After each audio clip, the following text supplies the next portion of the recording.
The girl did everything she could to save her brother, but he coldly shoved her away. "Who said you were allowed to call me brother?" With that, the man turned and walked away without looking back. He left only the little princess trembling in the cold winter night. And she had long since grown used to being treated like this. Her name was Yashtalodi. She was the empire's most noble princess, but her raven black hair made her a symbol of ill omen. In the high priest's prophecy, light and darkness would be born on the same day. The child of light could lead the country to prosperity, but the child of darkness would bring calamity to everyone. Unfortunately, the little princess happened to be born on the day of the prophecy. Because of her black hair, she was naturally regarded as ominous. She was made to live in the most remote palace. She lived a life worse than even the servants. Meanwhile, the illegitimate daughter born on the same day had silver hair, a symbol of royal blood. Therefore, she was treated as the incarnation of light in the prophecy. Naturally, she received everyone's love. And so, the two little princesses grew up in completely different environments. In the blink of an eye, little Telodi was already 12 years old, and by her side,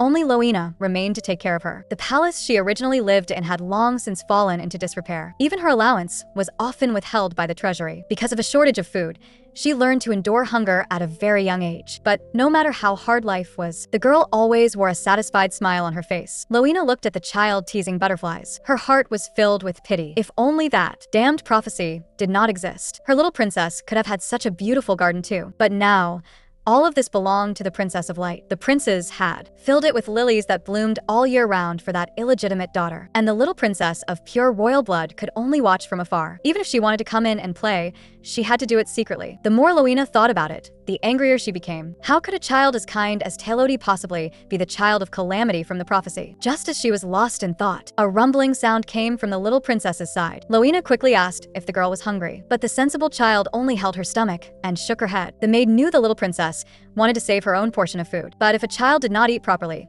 she would get sick. So she entrusted the little princess to a knight she was close to, and went to the kitchen to prepare food herself. Little Telodi obediently followed behind Ashwin, but she had not expected to run into her brother and sister having afternoon tea in the courtyard. They were both younger sisters, yet her brother favored only the white-haired one, just because black hair represented misfortune. Even though the little princess had once saved his life, the only sister the man acknowledged in his heart was Lily. The eldest prince looked at the girl who was bowing with obvious displeasure. That disgusted look made the little princess's chest ache. That kind of coldness was just like that night a few days ago. She had anxiously waited for him to wake up, and carefully called him brother. She herself was shivering from the cold, yet she had covered her brother with the only blanket. But what she got in return was only, "Don't call me brother. The only one who can call me that is my sister Lily." At that moment, the little princess felt as if her heart had been gouged out alive. The family she had yearned for so desperately treated her like a plague. "I am your sister too," the girl murmured in despair, but she engraved in her heart that she was not allowed to call him brother. So when they met again, little Telodi obediently called him crown prince. The man did not notice the change in how she addressed him. Only the little princess knew how much it hurt inside. But at that moment, Lily, who was beside them, suddenly spoke up. With a smile,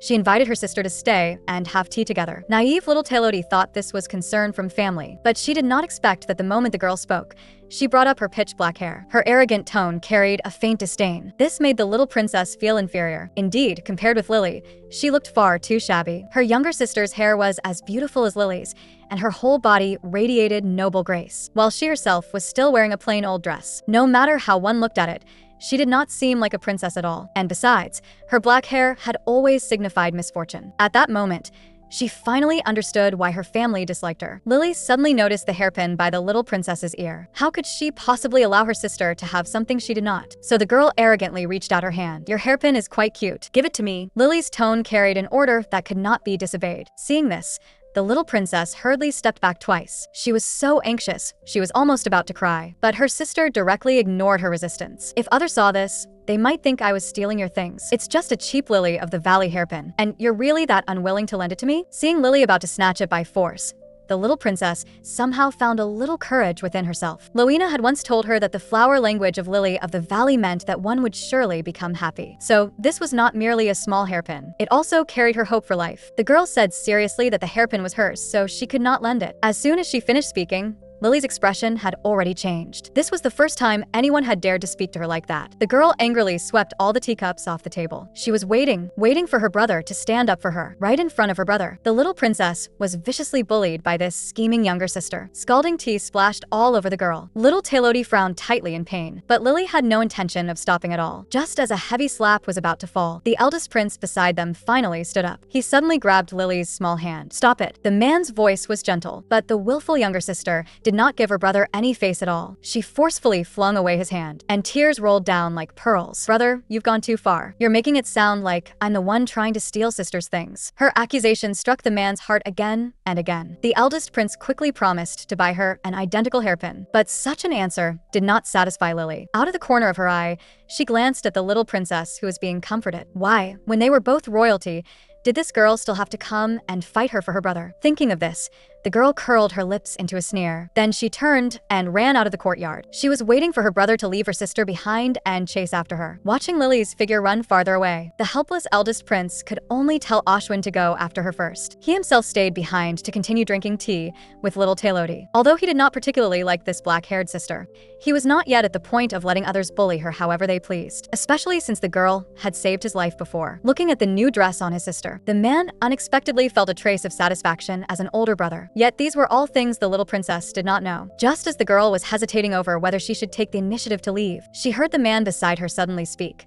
"Are you wearing a new dress?" The little princess froze at the question. So was her brother concerned about her? In her heart, she still held onto the last bit of expectation for her family. Yet when she told her brother that the dress had been custom made by Loina, the eldest prince suddenly seemed like a different person. The man slammed his hand heavily on the table. The little princess was so frightened that she immediately began trembling. She subconsciously called out brother, only to be mercilessly interrupted. "I believe I told you before not to call me that. You'd better remember it clearly. Don't think I stopped Lily because I was helping you. You're not worthy of that." The man's face was full of arrogance and disgust, and the little princess cried out in pain. She finally voiced the question that had long been buried in her heart. She too was a sister. Why could he not give her even just a tiny bit of love? But before she could finish speaking, the eldest prince cut her off stiffly. "If I had to choose between the two of you, I would choose Lily without hesitation." With that, the man turned and left without looking back, leaving the little princess behind him in floods of tears. Yet the eldest prince did not know that he had left his spellbook there, and very soon, he would regret everything he had done before. The girl prepared to leave in loneliness, but the moment she lifted her foot, she kicked the spellbook her brother had dropped. Driven by curiosity, the little princess picked up the book, but she had not expected that she could actually understand the spells written in it. They were all in a language she had never seen before. At that thought, the girl's eyes instantly lit up. She had long heard that learning magic required extremely high talent. Someone like her, who could directly decipher spells, was even rarer than 1 in 10,000. If she could learn the magic in the book, would her brother look at her a little more? Would that mean she had the value of being loved? The little princess thought humbly. Then a special line of text suddenly appeared before her eyes. The magic of seeking fate. It seemed that even her brother had failed to understand this part. Curious, the girl read the spell aloud, but she had not expected the magic to actually take effect. A flash of white light appeared. The next second, she was teleported into an unfamiliar room. The pitch-black surroundings sent a chill down one's spine. But just then, heavy footsteps suddenly sounded behind the little princess. She turned around in terror. She saw a black-haired boy in shackles looking down at her. "If you go back right now, I may consider not killing you." There was no expression on the boy's face, but the little princess instinctively felt that this person was very frightening. She just had not expected the magic to fail at such a critical moment. No matter how many times she recited the spell from the book, the surroundings did not change in the slightest. At this, the little princess fell into complete despair. She trembled all over as she waited for death, but unexpectedly, the boy only gently touched the lily of the valley hairpin by her ear. His attitude was so gentle that it was as if everything just now had never happened. Later, little Taylody learned that this boy's name was Riven. He was not some imprisoned prisoner. On the contrary, he was the master of this castle. It was just that, for some unknown reason, he had no choice but to wear handcuffs. And he was not as frightening as he looked. One could even say that he had a very good temper. He would prepare sumptuous meals for the little princess, and would care about the tiny wounds on her hands. Every time the girl learned a new spell,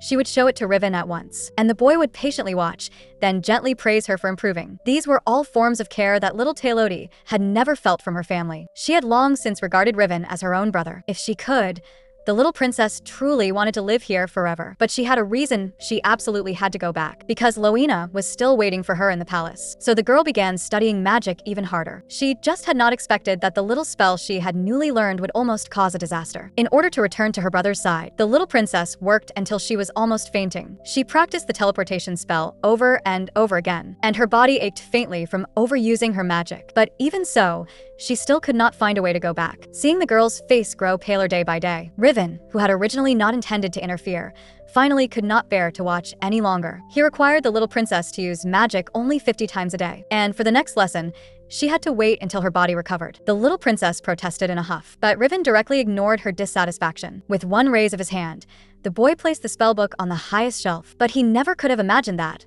in order to go home, the little princess would not even care about her own life. That very night, the girls secretly climbed onto the ladder beside the bookshelf. The spellbook was placed very high, and even standing on tiptoe, the little princess was still far from reaching it. But she wanted to go home so badly. So the girl climbed up another rung despite the danger. Just when she thought she was about to get the book, her body suddenly lost its balance. There was only a loud crash. The little princess fell heavily from the bookshelf. This time, her plan to steal the book had failed, and it also woke Riven next door. The girl waited aggrievedly for the boy's punishment, but unexpectedly, the first thing he cared about was her injury. Riven gently lifted her bangs. The instant the gauze touched the wound, the little princess let out a soft whimper of pain, and her pretty little face scrunched up into a ball. Seeing this scene, the boy's heart felt as if it had been fiercely stabbed. He made his movements even gentler, yet he could not help blaming himself inside. If he had not hidden the book away, this child would not have been hurt at all. But on the matter of limiting her practice, he still would not compromise, because the backlash caused by exhausting one's magic power was irreversible. When severe,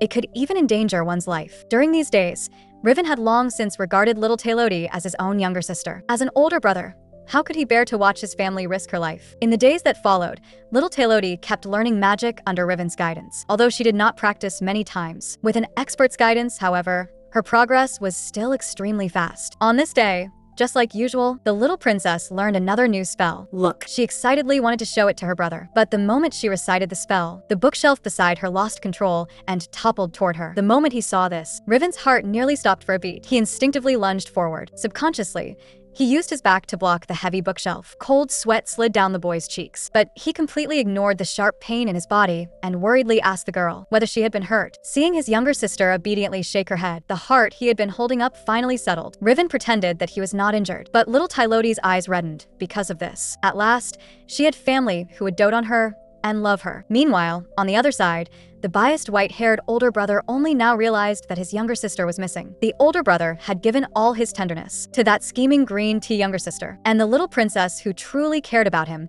no one even noticed when she went missing. Back then, it was little Taylodi who saved the gravely wounded crown prince. She carefully bandaged his wounds. She even covered her brother with the only blanket she had. After finishing everything, the girl was filthy all over because she was afraid her brother would dislike her. The tiny girl could only curl up on the ground all alone. The cold night wind made the little princess tremble, but in her heart, she felt sweet. She was finally no longer that pitiful child with no family. However, just as the little princess had fallen asleep, the crown prince woke from his unconsciousness. The wounds on his body had already been properly treated. Only then did he notice a tiny little figure curled up beside his hand. The man subconsciously wanted to pat his little sister on the head, but in the end, he held himself back. According to the high priest's prophecy, darkness would one day swallow the light, and the only solution was to stay away. The crown prince cast a complicated glance at his sister's black hair, then turned around and left coldly. But what he had not expected was that the two of them would meet again the very next day. The little princess followed behind the maid stiffly. She couldn't help it.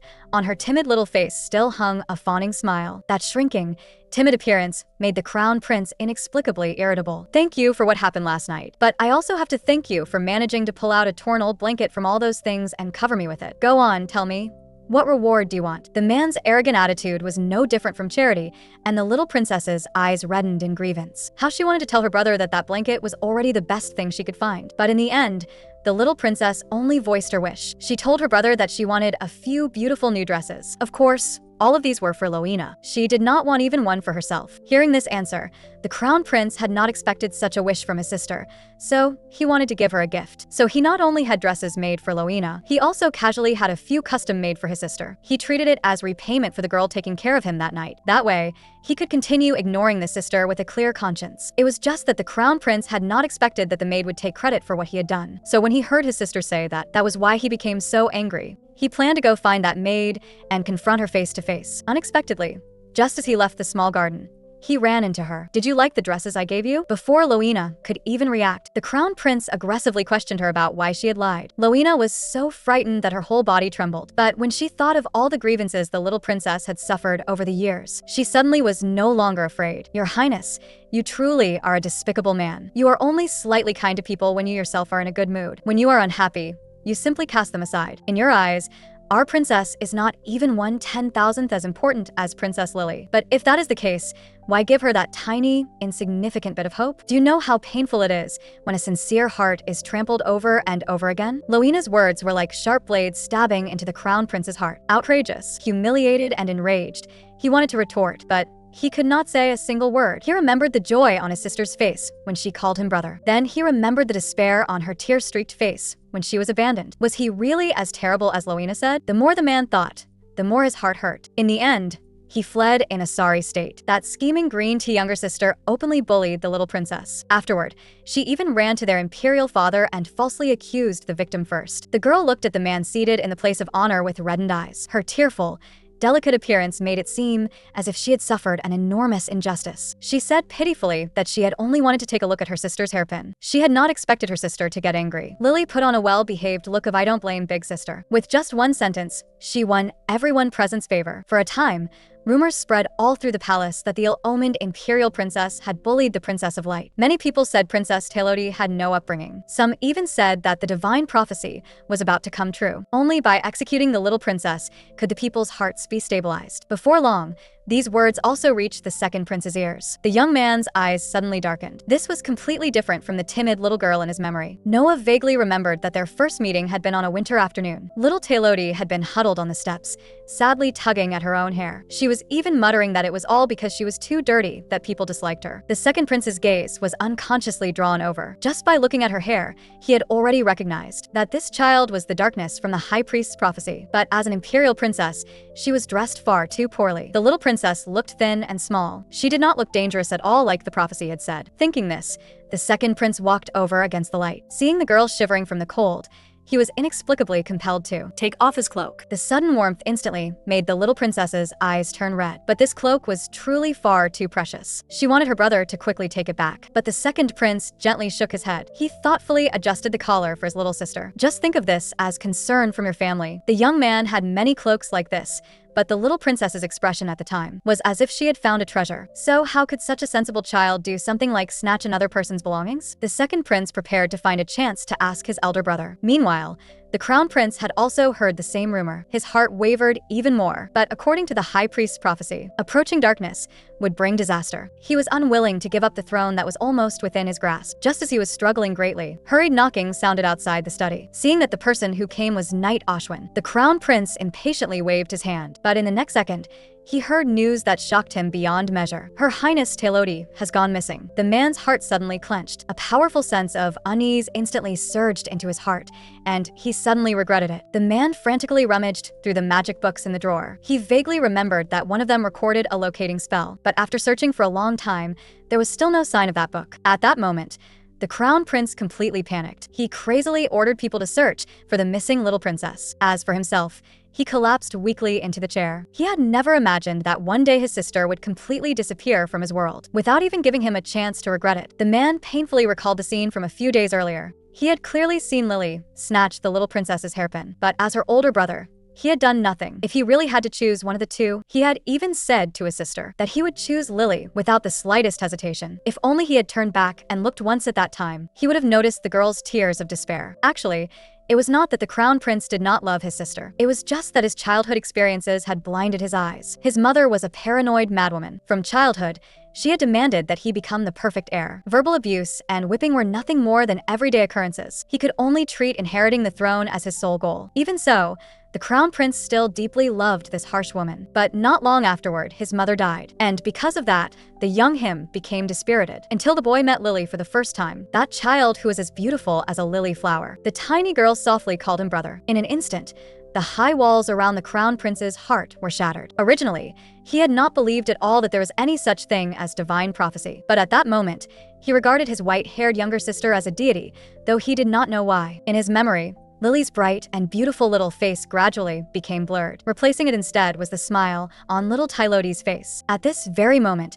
it felt as if the crown prince's chest had been torn open alive. He clearly did care about the little princess, but why did he always have to hurt her again and again? If heaven could give him one more chance, he would definitely treat this sister well. Thinking this, the man got up and went to the little princess's side palace. The high priest had repeatedly warned him not to go there, but he could no longer care about so much. Compared with his sister's safety, what did the position of crown prince even matter? But what he had not expected was that the empress's palace where his sister lived was so dilapidated, and he was also about to learn those truths that would leave him in endless regret. The man walked alone toward the little princess's palace, but the deeper he went, the heavier his heart became. The desolate courtyard seemed to wordlessly accuse his favoritism, and after stepping into the inner hall, he was even more shocked by everything before his eyes. The wooden beams looked as if they might collapse the next second. In such a vast palace, he could not even find a single candle for lighting. This was not a place fit for human habitation at all. Yet his sister had lived in such an environment for 10 years. For a moment, the man's heart was filled with mixed emotions. He asked Loina to take him to see the little princess's room. However, he had barely stepped onto the stairs when the crown prince nearly missed his footing. Lowering his head, he finally noticed the broken-down staircase under his feet. The moment he thought that the one who might have been hurt was his sister, his heart trembled violently again. But Loina seemed as if she had long since grown used to all of this. Helplessly, she said that she also knew the stairs were dangerous, but they simply had no extra money for repairs. On the palace side, they often withheld the little princess's allowance, so even filling their stomachs was already very difficult for them. The winters here had always been very cold, but even when her hands were covered with sores from the freezing cold, that child had never complained, nor had she ever indulged in wild hopes. At this point, Loina's gaze suddenly softened. Her Highness always fantasized that one day, her family would come to take her back. So no matter how hard life was, she still remained like a little son. Seeing the way she looked so full of hope, I truly could not bear to shatter her dream with my own hands. Like blade after blade, Loina mercilessly laid bare the truths the crown prince did not dare face. The man could no longer imagine what could feel worse than this moment. So was he, as a brother, really this terrible? It was he who had chosen Lily over and over again. And it was also he who had pushed his sister farther and farther away again and again. While the crown prince was lost in wild thoughts, the group had already arrived at the door of the room. Even from far away, the man could smell the pungent odor of mold. And after pushing open the door, the scene inside was even worse. The dark and damp environment was not even as good as a servant's woodshed. And in the wardrobe, there were only old and filthy clothes left. The man suddenly realized something. In pain, he covered his eyes and let the tears keep sliding down. His sister had covered him with the cleanest blanket she had, and he, with the cruelest words, had viciously wounded that heart which was already shattered. At the thought of the girl's despairing eyes, the crown prince wished he could slap himself to death. He was the worst brother in the world. Yet from the corner of his eye, he unintentionally caught sight of that cloak in the wardrobe. Its luxurious style was utterly out of place with this dilapidated room. It was as if the crown prince had grabbed the last life-saving straw. Instinctively, he felt that this garment was related to his sister's disappearance. Unfortunately, Loina told him that this had been given to the little princess by the second prince before his death. The girl could not bear to wear it, so she had always kept it folded neatly, refusing to put it on. Whenever she missed her family, she would take it out and hold it for a while, but she did not dare hold it for too long either. She was afraid of damaging this only gift she had. Loina's voice was choked with sobs. She had once begged the little princess not to keep loving those family members anymore. They were not worth it, but at that time, the girl had only smiled and gently shaken her head. Her eyes were full of helplessness. I also wish I could stop liking them, but that is not something I can do just because I wish it. After hearing Loina's words, the crown prince was already in floods of tears. Like a trapped beast, he howled helplessly in the darkness. If heaven would give him one more chance, he would definitely spend the rest of his life making up for these more than 10 years of neglect. Unfortunately, All the clues had gone cold. Now the only person who might possibly have taken away the little princess was the assassin who had appeared a few days earlier. That day, it was the high priest who had come to find him on his own initiative. He had even spoken with absolute certainty, saying that a dangerous person was lurking by the side of the Princess of Light. So the crown prince did not think twice before rushing to Lily's bedchamber. And just as the high priest had predicted, the moment he entered, he saw a man wrapped all over in a black robe, chanting an attack spell. At that critical moment, the crown prince instinctively stepped in front of his younger sister. The sharp blade of light pierced straight through his waist and abdomen. But even so, he was still raising a magical barrier for Lily. Later, that man fled toward the little princess's side palace, and he pursued him all the way to this area. Unfortunately, he failed to catch the assassin and instead fainted himself from excessive blood loss. Thinking of this, the crown prince's heart ached sharply once again. He could be injured and bleed for Lily, yet he had left the little princess, who had taken care of him all night, behind on the spot. He clearly had two younger sisters, but because of his own favoritism, he had personally lost one of them. The crown prince's hands began to tremble uncontrollably. In fact,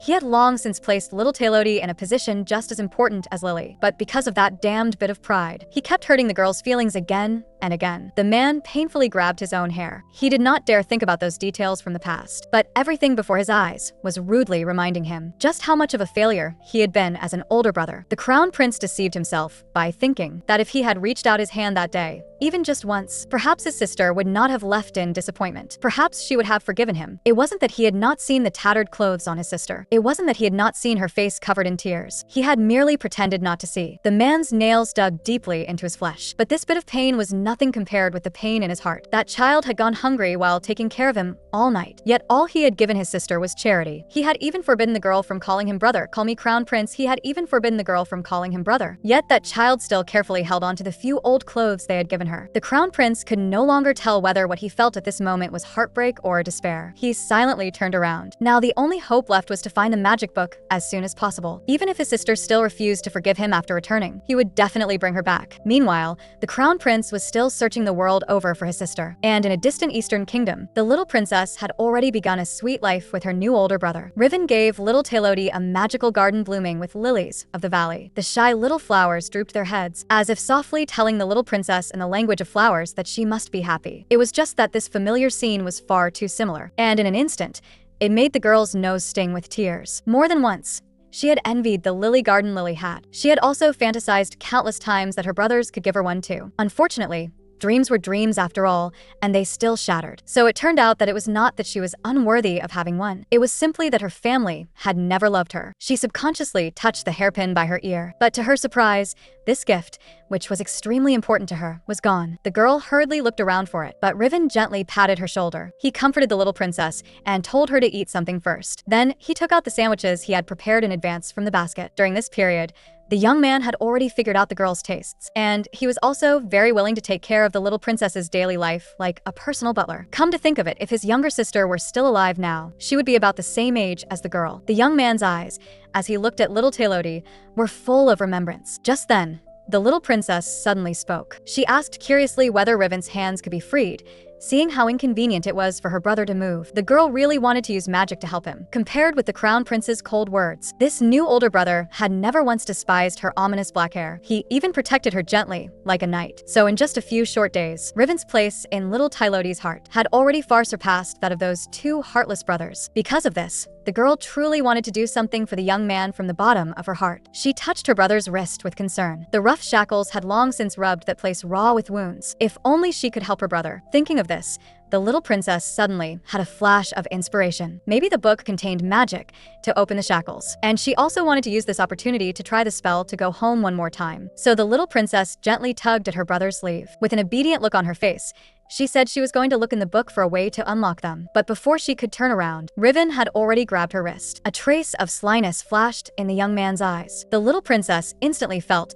as if her thoughts had been seen through. Yet before she could run away, Riven behind her had already spoken with a smile. "You're not trying to fool me, are you?" Hearing this, the girl stammered and shook her head, but the young man had already smiled until his eyes curved. Only then did the little princess realize that she had been teased. But joking aside, Riven once again seriously emphasized the importance of rest. Overusing magic was no different from overdrawing one's life. He could understand the girl's desire to go home, but there was no way he would hand over that magic book. After saying that, The young man even blinked innocently. That irritating look of his made the little princess quite angry, seeing the girl's lively expression. Riven also revealed a gratified smile. This child was already much livelier than when she had first arrived. It seemed that his efforts had not been in vain. The next second, the young man raised his hand and ruffled his younger sister's long hair. Then he helplessly said that for the time being he did not want to remove the handcuffs, because if he did, some people would be afraid. He casually curled the corner of his mouth. Anyway, to him, wearing shackles for a lifetime was not impossible. Riven said it lightly, but the little princess's heart suddenly clenched tight, and she loudly told Riven that he could not hide away and live like that. She knew what kind of despair it was to be feared by everyone, so she could not let her brother continue sinking into the mire. After spending these days together, she had already regarded Riven as her most important family. That was why she could not bear to see the young man tortured by the shackles. The little princess looked at him with heartache. Her wet eyes looked as if she would cry the next second. This time, it was Riven who was at a loss instead. He could only compromise and promise his younger sister that he would definitely not hide away and live. And sooner or later, his handcuffs would be removed. Only after hearing this did the little princess finally feel completely relieved. She asked curiously whether Riven also liked lilies of the valley, but the young man had already turned away in loneliness. A bitter smile curled at the corner of his mouth, and then he said lightly, "My former family liked them." From the little princess's voice, she could not hear too much emotion, yet she could feel an almost inescapable despair in it. It was just like every time she had wanted to get close to the crown prince, even though she knew that getting close to him was no different from a moth flying into a flame. Even covered in wounds,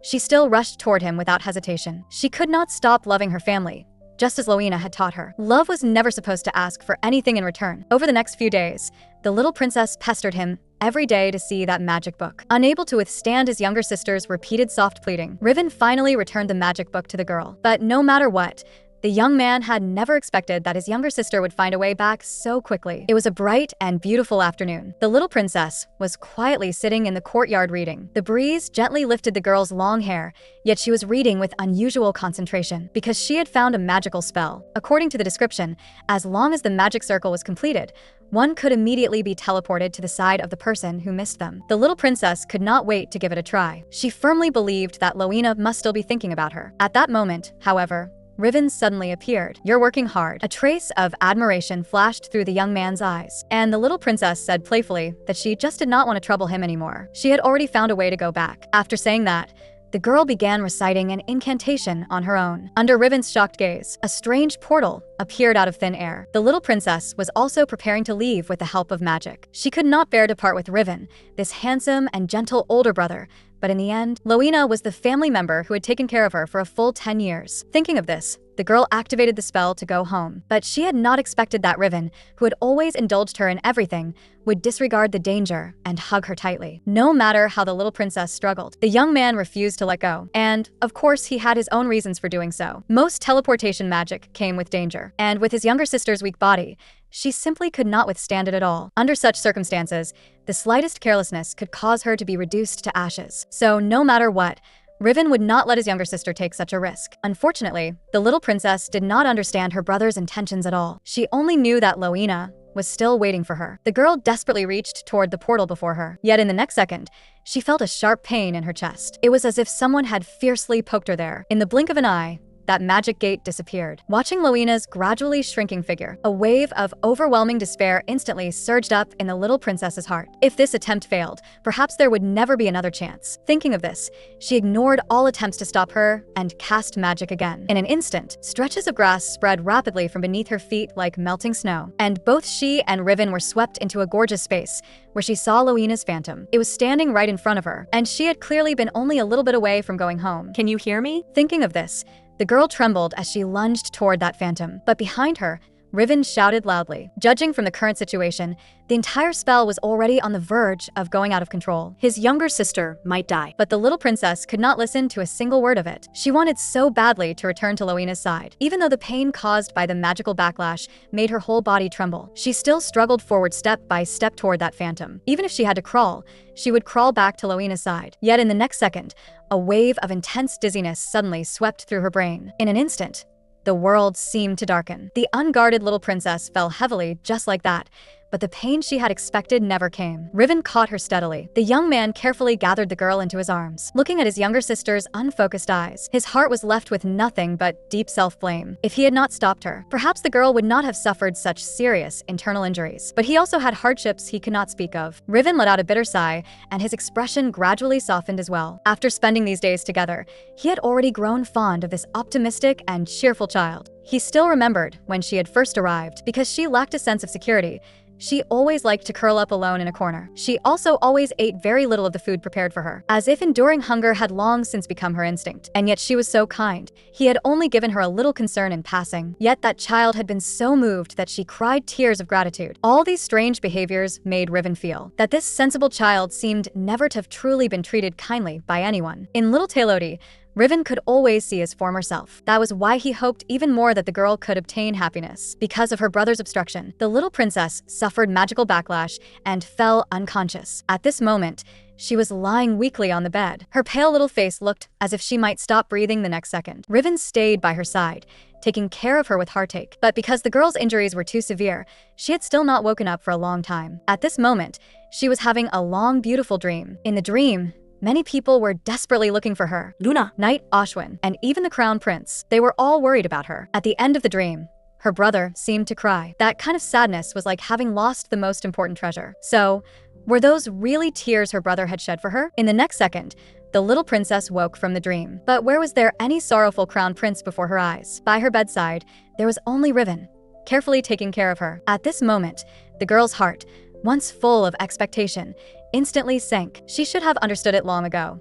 The Crown Prince would not miss her, with considerate Lily by his side. Her brother probably still did not even know that he had lost her. The little princess hid the disappointment in her eyes with a bitter smile. Then she gently nestled into Riven's arms. Seeing that the little princess, who had been unconscious for days, had finally awakened, how could the young man still care about maintaining the elegance of a noble gentleman as usual? He gave his younger sister a long, nagging lecture. Only after confirming that she was not in serious danger did Riven's hanging heart finally settle. He gently told the little princess that tomorrow's breakfast would include her favorite raspberry sandwich, so tonight she absolutely had to rest well. After saying that, Riven prepared to turn off the light and leave. But before he could turn around, his younger sister gently tugged at his sleeve. The little princess pitifully raised her little face, and only after quite a while did she stammer out a plea. "Could you stay with me a little longer?" Before Riven could answer, the girl had already started crying first. She solemnly declared that she absolutely would not be a bother. Even 1 minute would be fine. She was afraid of the dark if she slept alone. After saying this, the little princess realized that she had said the wrong thing. After making so many excessive requests, she would probably be hated, right? She hurriedly apologized to her brother. "I'm sorry. I shouldn't have been willful. Please, don't leave me behind." By the end of it, the little princess herself no longer even knew what she was saying. She was only afraid that Riven would leave as heartlessly as the Crown Prince had. Just as the girl was letting her thoughts run wild, the young man had already sat back down by the bed, and he spoke in a muffled voice. "Even staying with you until you fall asleep is fine. But who on earth told you that needing someone to stay with you means you're throwing a tantrum?" Riven's voice was thick with barely restrained anger, but the girl was not afraid at all. She even felt that the way Riven looked when he was angry was very similar to Loina. That was the kind of emotion only family members who truly cared about her would reveal. At that thought, the little princess suddenly relaxed. So she gently shook her head. No one had ever told her that. But only loved children have the right to be willful, and the unloved one, once she cries or makes a fuss, will lose everything. After saying that, the girl bitterly touched her black hair. From the moment she was born, she was destined not to be the favored child. She also wanted to have a harbor where she could take shelter from the storm. The girl helplessly tugged at her black hair. Even her blood-related family could not tolerate her, let alone Riven, whom she had only known for a few days. Maybe she really was just as the prophecy said, born with misfortune. Otherwise, why was it always her who was abandoned every time? At last, the little princess spoke the deepest secret hidden in her heart, but the boy's eyes gradually turned red. The wounds of their childhood were unexpectedly so similar. Both of them were left covered in scars by the family they loved most. That was why he had been so stubborn and unwilling to let the little princess leave. It was Riven who had secretly taken his sister's hairpin, and it was also he who had forcibly endured the backlash and interrupted the girl's magic. The boy had tried every possible way just to keep his sister by his side, but now it seemed that the little princess was determined to go back. So, was he going to be abandoned once again? At this moment, Riven could no longer care about maintaining his cold and aloof appearance. He almost pleaded as he asked his sister whether she could stay a few more days. But the little princess could only shake her head helplessly. She told Riven that if she stayed like this any longer, she was afraid Loina would do something foolish. And she also wanted to make one final effort, although she had already warned herself again and again not to harbor any illusions about her family anymore. The family affection she had longed for over more than 10 years was not something she could simply let go of just because she said so. After hearing his sister's words, Riven could only let out a helpless sigh. Sure enough, he still had absolutely no way to deal with the little princess. The boy gently lifted his sister's little hand. He stuffed the lily of the valley hairpin, which symbolized happiness, back into the girl's hand. Not everyone in this world will love you, so there is no need for you to love everyone either. Look, haven't the people who truly love you already appeared? The tenderness in the boy's eyes was almost overflowing. He softly said he was sorry.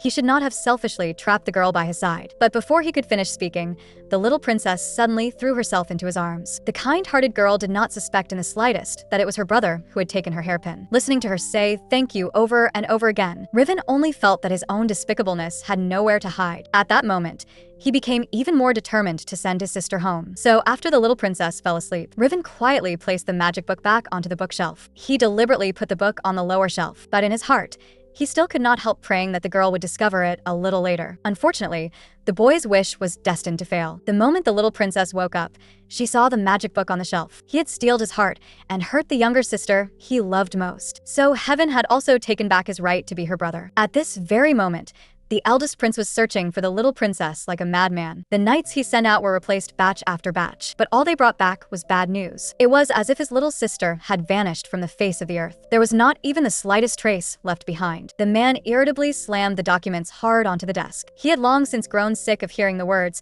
"We've already done everything we could.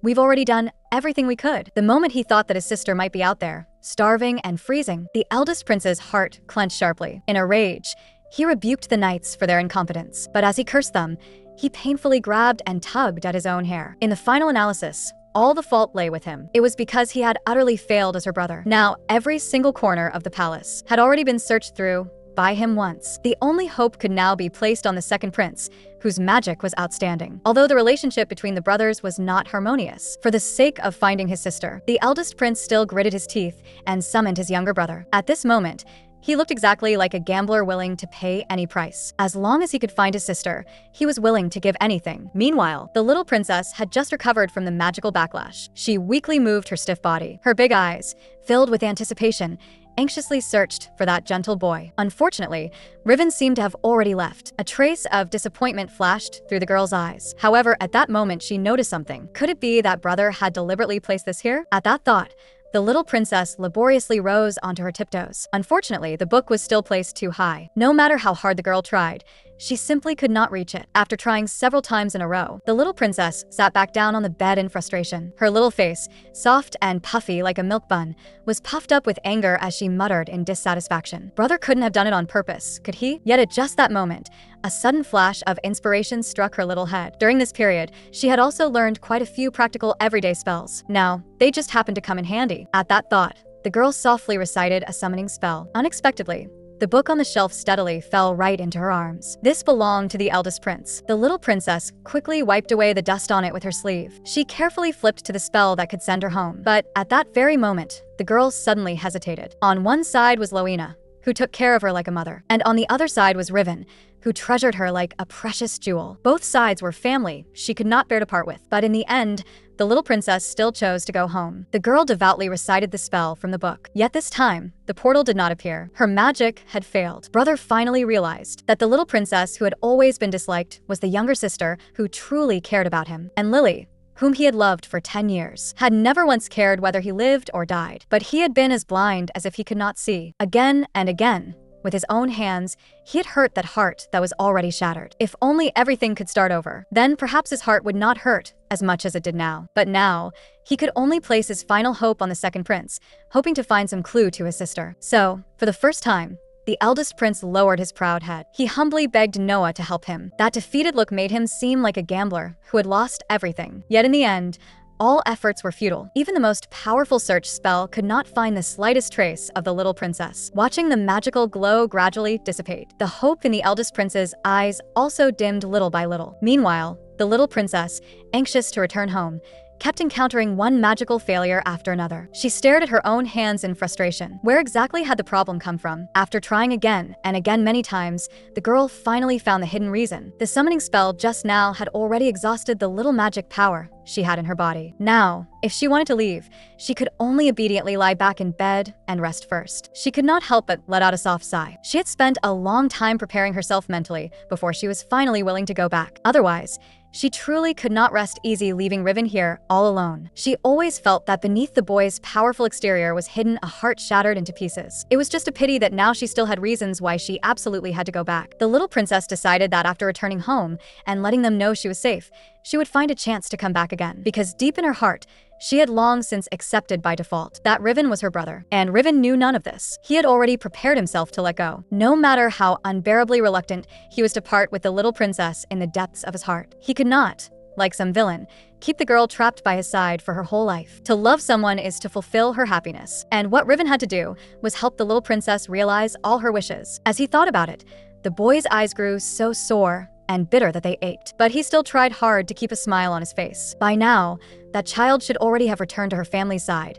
shouldn't she? He hoped she would remember his advice. Some people are not worth loving. You must first learn to love yourself before loving others. At that thought, Riven lowered his head and looked at his shackles. It was also time for him to let go of the past and face his life head-on. So the male lead, gentle and strong, had once had a past too painful to look back on. That was why he had voluntarily put on shackles, to seal off his own heart. As a child, Riven had also once had a happy and complete family. His father was the most renowned lord in the empire, and as the heir, he had displayed astonishing magical talent from a young age. The people all adored this powerful and well-behaved child. That was why they jokingly called him the ace of the Fulman region. For a time, pride blinded the boy's eyes, and tragedy also quietly brewed in the shadows. At this time, Riven had long since been so overwhelmed by endless praise that it had gone to his head. He began trying all kinds of dangerous forbidden magic, yet during one accidental mistake, the out-of-control spell brutally broke his younger brother's legs. Even though after the incident, his parents did not blame him, the seed of guilt had already taken root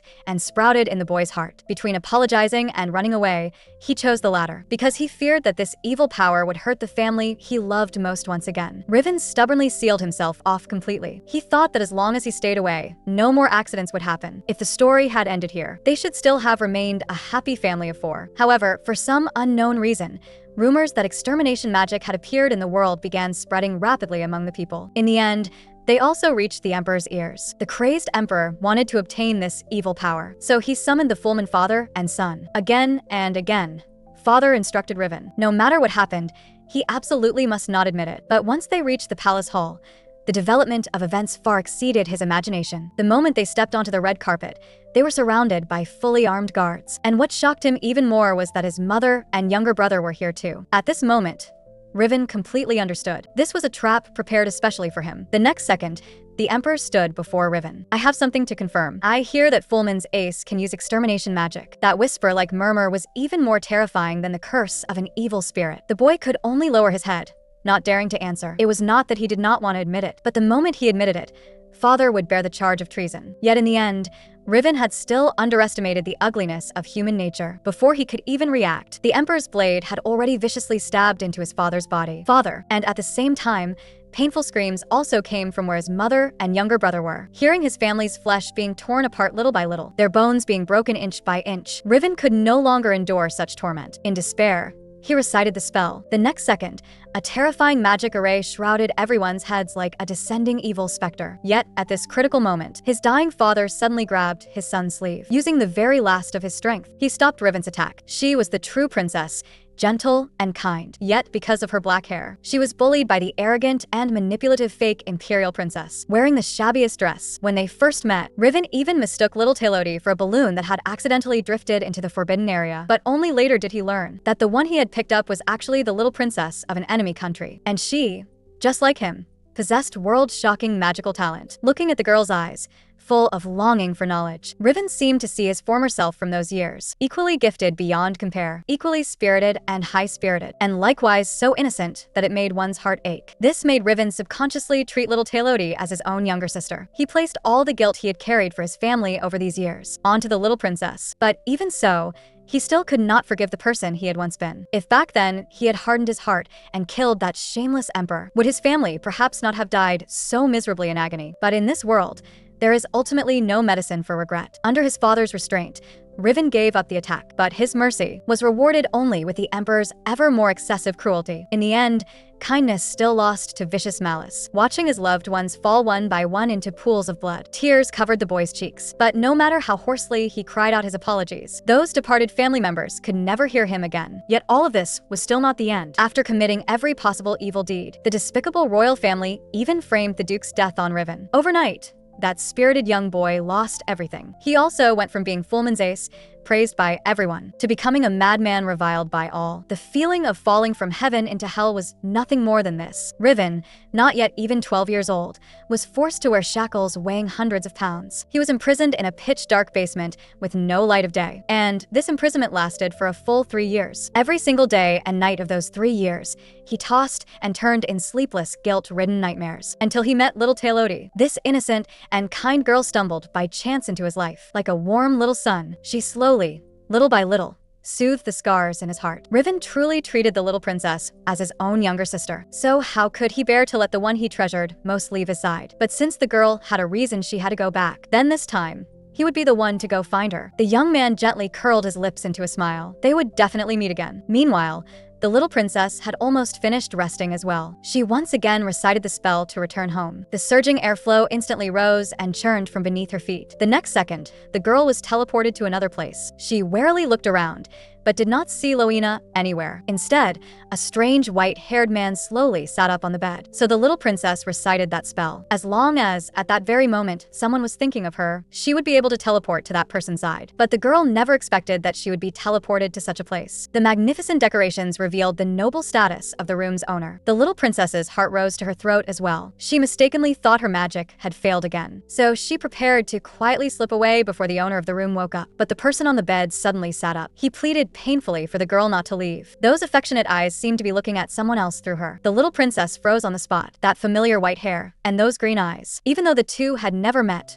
she knew. The person on the bed was her father. In an instant, all her grievances welled up in her chest. She never expected that the person who missed her most would actually be the father who had always ignored her. But what the emperor said next was like a bucket of cold water poured over the little princess's heart. The name the man called was her mother's, so it turned out to be nothing more than her own ridiculous wishful thinking. It seemed that her parents must have loved each other deeply back then, so her father must hate her, the one who had caused her mother's death. She only wanted to escape from the man's side as quickly as possible. In panic, she avoided her father's touch. Using the little magic she had left, she once again recited the teleportation spell. The emperor instinctively drew his sword. The little princess trembled all over in fright. She practically leaped into the spatial rift in a blind panic. Fortunately, this time she was finally teleported to her destination. Meanwhile, the crown prince also sensed the unusual fluctuation of magic. That familiar feeling made him certain that his sister had returned. He could not suppress the trembling of his hands, but in his heart, his emotions became even more tangled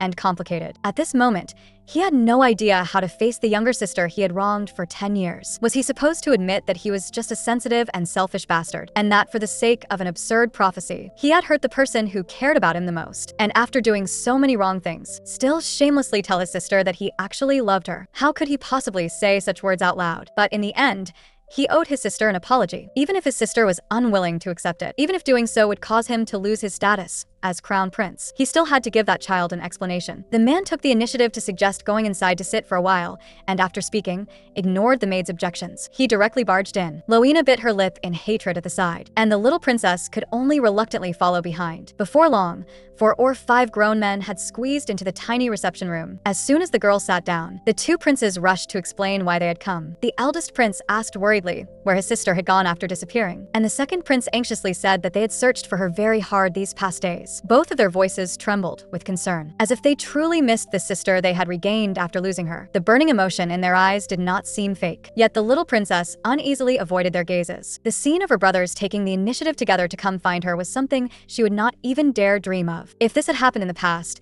she would have been so happy she could not sleep. But now, her heart was left with only the stillness of dead water. Just as Riven had told her. Back then, she had worked so hard, only because she hoped her family would turn around and look at her once. Even if they gave her only 1/10 of the kindness they gave Lily, she would have treasured it and never let go. But now, She already knew which family members were truly worth giving herself to. The little princess looked straight into her brother's eyes, and the eldest prince was also startled by that resolute and indifferent gaze. The way his sister looked at him was already completely different. The expectation and gentleness she once had were gone. All that remained was coldness and calm. A panic unlike anything he had ever felt before made him regret it so much he could barely breathe. He regretted not cherishing that child who would be satisfied with just a pat on the head, that sister who, even while shivering from the cold, still wanted to leave the blanket for him. Thinking of this, the eldest prince still wanted to say something more. But then he saw blood suddenly seeping from the corner of Loena's mouth, and the little princess rushed over at once without a second thought. Once upon a time,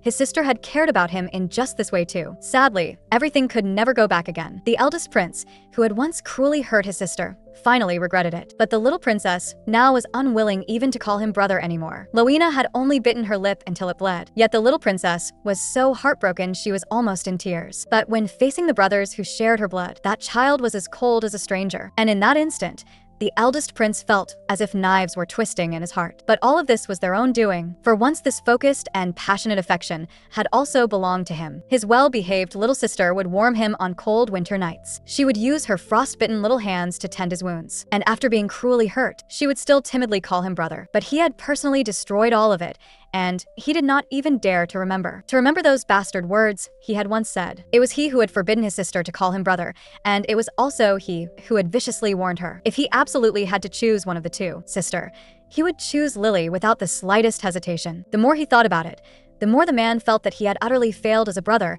and his sister's distant attitude also made him feel fear for the very first time. So the eldest prince suddenly stood up. He desperately wanted to prove that he still had a place in his sister's heart. "What should you call me?" The man's voice carried a choking sob, almost like a plea. But in the end, he still did not get the answer he wanted to hear. What his sister called him was Your Royal Highness the Crown Prince. This was clearly the form of address he had once personally demanded. But now, hearing it in his ears, it was more mocking than the most vicious curse. Yet even so, the man was still unwilling to give up. He deceived himself by saying that they were family bound by blood, that he wanted to hear his sister. But the little princess lowered her head uneasily. The hurt from the past had long since been carved into her bones, and she had long since ceased to be that child who would endure beatings and scolding for just a little bit of candy. She was afraid that everything before her was only a trap, that as soon as she took the bait, her brother would warn her again like last time not to indulge in wishful thinking. In the end, the little princess still chose to close off her heart, and the eldest prince was still unable to hear that long-lost word,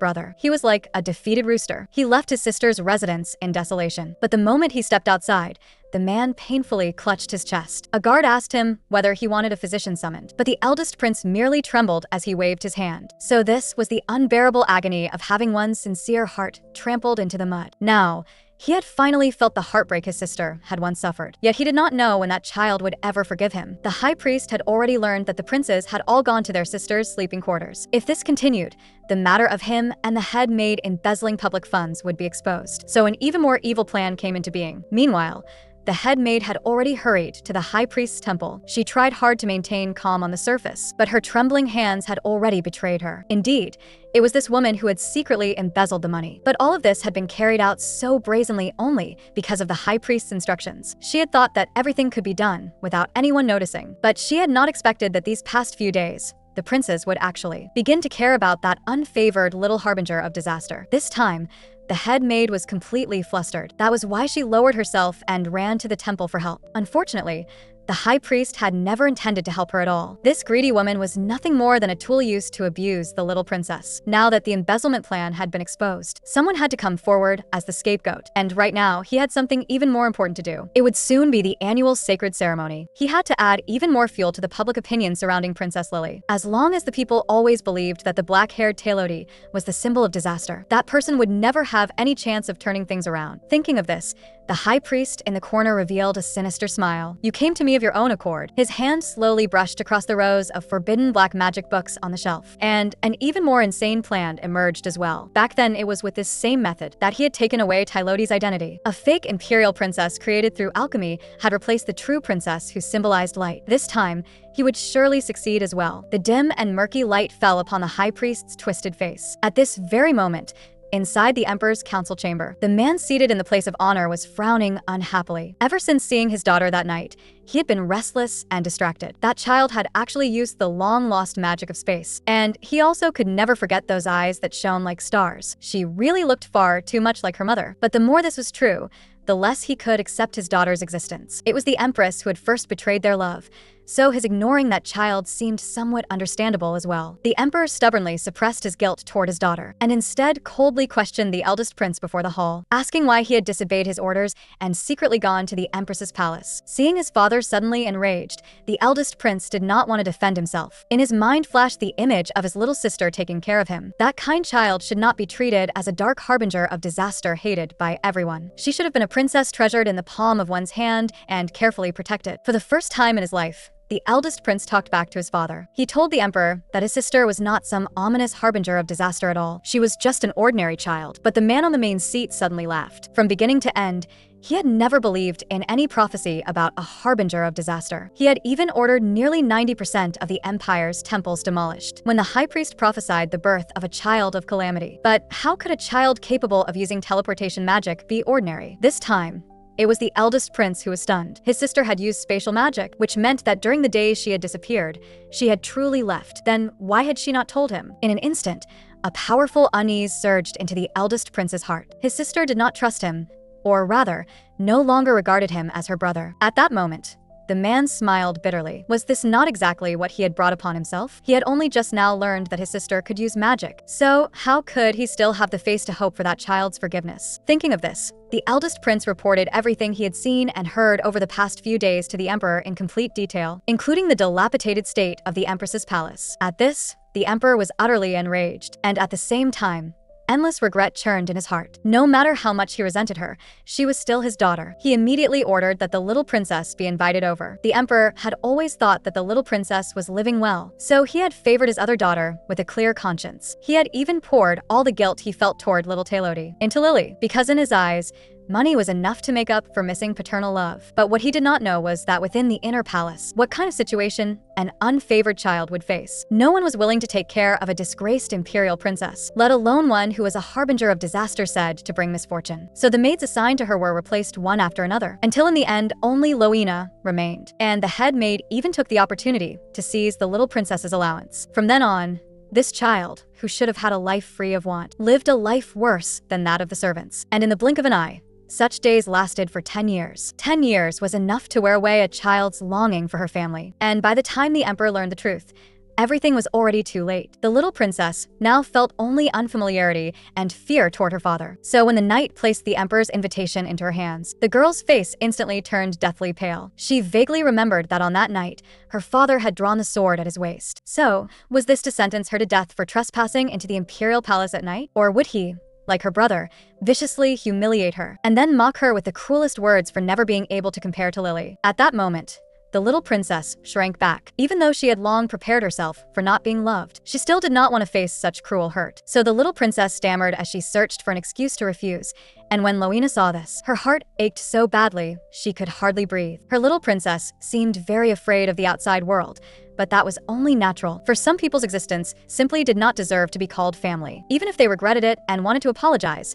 they were not worthy of being forgiven at all. Unfortunately, the emperor's invitation was something they could not refuse. But the little princess suddenly said that her stomach hurt, seeing her miserably clutch her belly with her little hand. Loina's heart tightened at once, only where the maid could not see. A trace of guilt flashed through the little princess's eyes. This was the first time she had lied to Loina. But if she did not do this, she might really die. And what she had not expected even more was that after learning she was sick, the emperor actually sent over a large pile of healing potions. There were so many bottles that she could not use them all up in an entire year. But little Lily did not feel the slightest bit of joy. Perhaps her father's concern was only a passing whim, yet she had still completely underestimated a father's determination to see his daughter. For the next 5 days in a row, she received invitations from the emperor. It seemed that she would have to find a time to meet that person after all. For 10 years of neglect, the father desperately wanted to make it up to his daughter. Sadly, the little princess, who had suffered so much grievance, only wanted to run far away. She had long since stopped believing in the family members who had hurt her. A full 10 years, and no one had ever remembered her in that corner. Even on her birthday each year,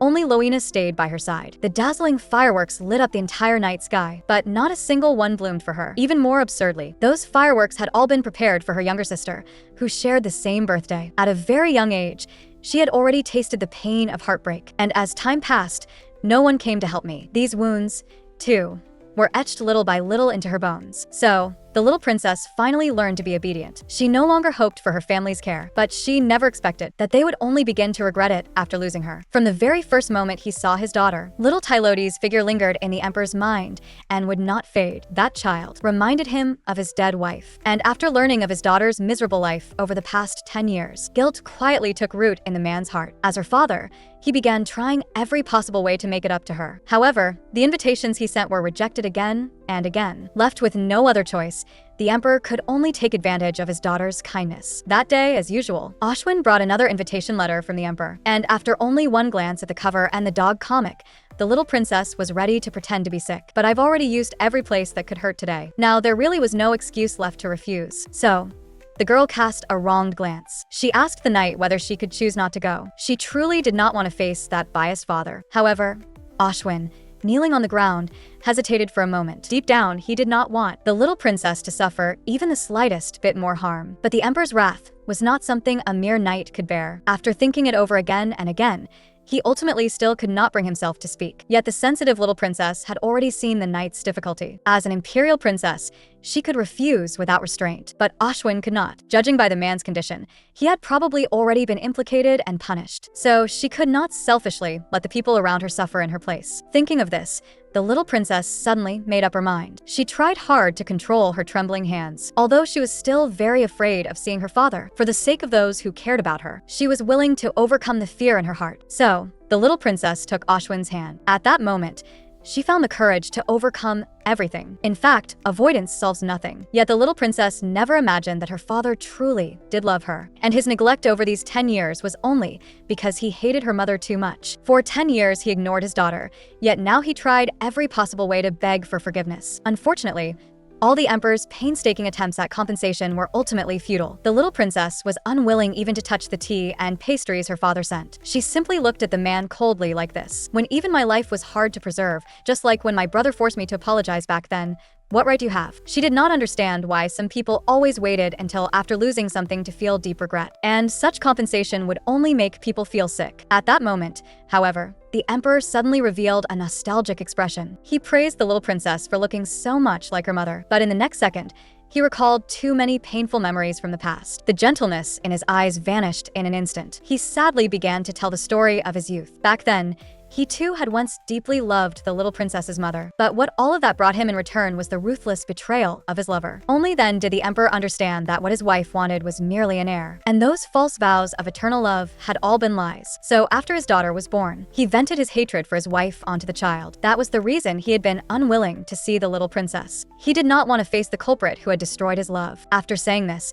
the man looked at the little princess with hopeful eyes, wishing to receive his daughter's forgiveness. Yet a mocking sneer appeared on the girl's face. So this was the truth of why she had been abandoned. But what did any of this have to do with her? She could understand the heart-wrenching pain her father felt after being deceived, but she could not pretend to be generous and choose forgiveness. And just then, the appearance of a guard interrupted their conversation. It turned out that the annual noble council was about to begin. The emperor could only prepare to leave unwillingly. Before leaving, he cautiously asked whether his daughter still resented him in her heart. But the little princess shook her head with self-mockery. It was not because she sympathized with her father's tragic love story, but because her heart, already riddled with wounds, no longer longed for familial affection. She already knew who the family worth giving herself to truly were. So whether it was her father's concern or his indifference, she no longer cared. And in the days that followed, the emperor began trying even harder to make it up to his daughter. From his son's mouth, he learned about the embezzlement of her living allowance over the years. In an instant, the guilt in his heart turned into anger. He began a sweeping investigation into the matter. But as the investigation continued to deepen, his heart also grew heavier and heavier, not only because of his daughter's miserable life, but also because this matter unexpectedly brought out the truth behind the queen's betrayal back then. It turned out that everything had been a misunderstanding, and he had personally driven to death the wife who had deeply loved him. He had even nearly caused his daughter to lose her life as well. The emperor finally began thoroughly investigating the truth of that year, and the false imperial princess's identity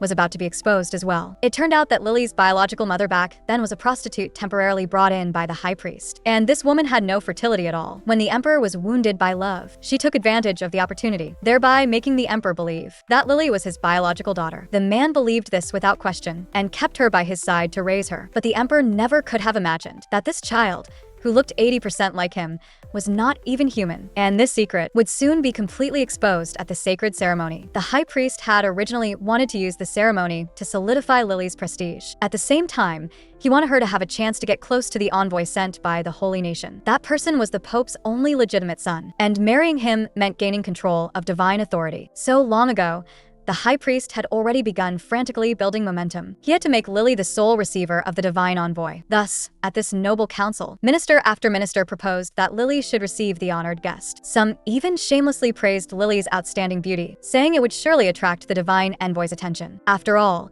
she was the only light of the Pyrrhisa Empire. The emperor, already tormented by guilt, flew into a rage the moment he heard those words. If Lily was the light, then what did that make his little Tailoti? At once, the previously noisy hall fell silent. The leading minister trembled as he apologized to the emperor. Fortunately, the man seated in the place of honor did not continue pressing the matter. He coldly stated that the task of receiving the guest could be given to Lily, but only if Lily herself was willing. And after that, the emperor did not mention Princess Tailoti again. The others also breathed a slight sigh of relief. What they did not know, however, was that this iron-blooded emperor had already traced the matter to the high priest. He believed that the Pope's legitimate son would be able to distinguish true divine revelation from falsehood and know who the true new star of light was and who was the ominous darkness. Meanwhile, the crown prince was pulling his younger brother along to drink tea together. Both of them were saddened that they had failed to gain their sister's forgiveness. It was said that even their imperial father had begun currying favor with their sister these days. Perhaps he too regretted it, just like they did. Now, the crown prince only hoped that his sister could be happy. Even if he was not forgiven, it did not matter. This was the retribution he deserved. However, another matter that had happened recently gave the two of them an especially severe headache. That was the investigation into the head maid's embezzlement of public funds. The crown prince had checked the accounts line by line himself, but after reviewing everything as a whole, he found not the slightest discrepancy. The people who had hurt his sister were not receiving the punishment they deserved. So the two brothers decided to join forces, determined to seek justice for the little princess who had suffered endless grievance. Both brothers regretted failing to protect their beloved sister, and the people who had harmed the little princess were finally about to pay the price. The eldest prince cast a sharp gaze at the head maid. His voice carried a gloomy chill. Is everything on this expenditure list true? After saying that, he slammed the table hard. The head maid was so frightened on the spot that her legs went weak. At a time like this, if you still lie, you will lose your head.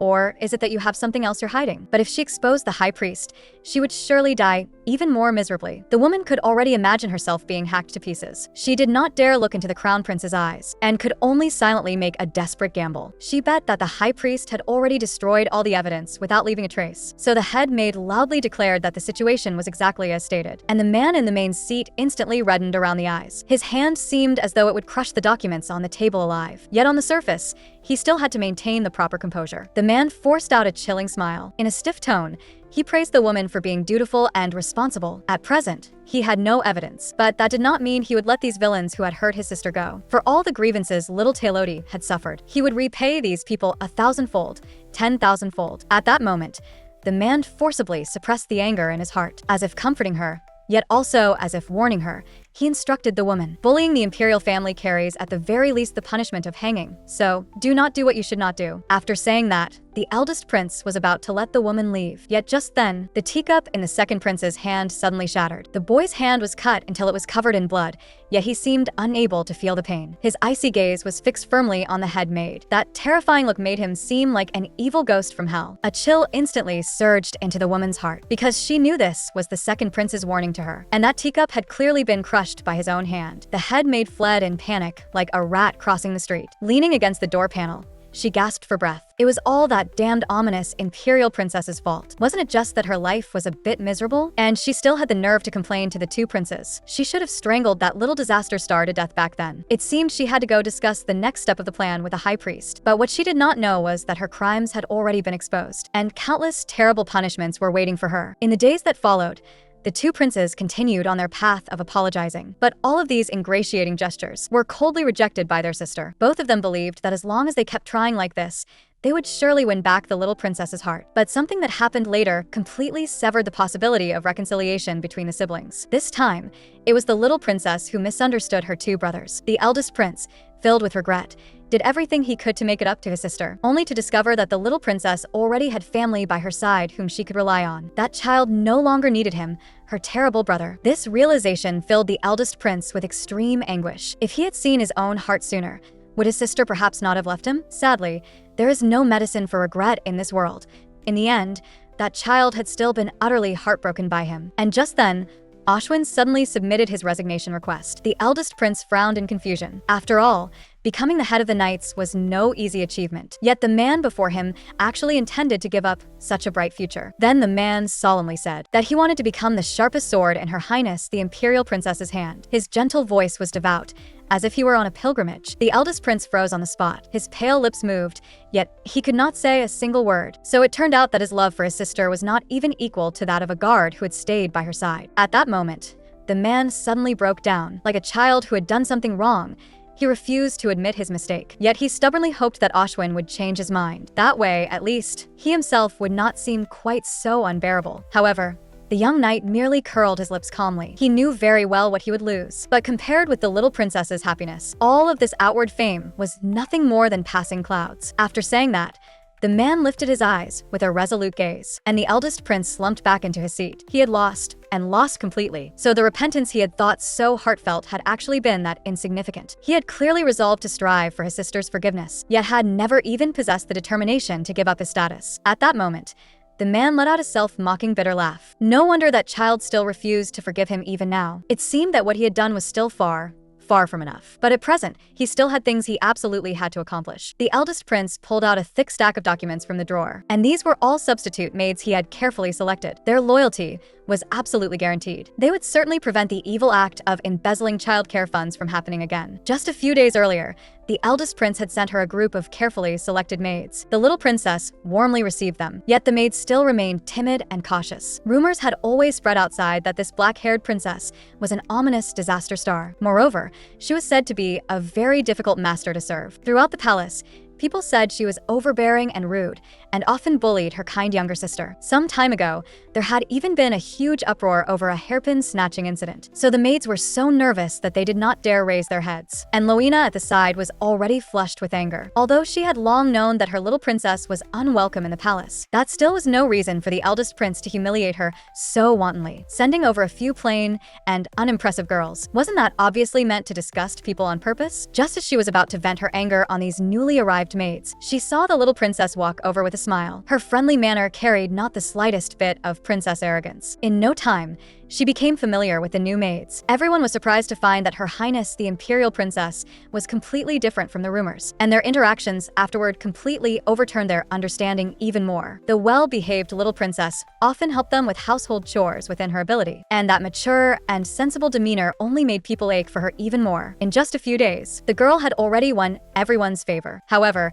there was one thing that gave the little princess a terrible headache. It was the burn scars on the twin sisters' faces. She had already brought them the most effective scar removal ointment, yet it still could not erase the ugly scars on their faces. The sisters said that even the high priest's holy water had no effect on them. Only the legendary healing magic had a chance of removing them completely. Unfortunately, this miraculous spell had already been lost 1,000 years ago. As they spoke, the sisters revealed expressions of despair, and the little princess bit her lower lip in conflict. She did not know whether she should help these pitiful sisters, because she had promised Loina that she would not reveal the fact that she could use magic. Yet in the end, the kindness in her heart still triumphed over everything. The little princess returned to her room and began deciphering those obscure spells, began deciphering those obscure incantations. The complicated text left the little princess utterly exhausted, leaving her almost unable to keep her eyes open. But she still gritted her teeth and persevered relentlessly.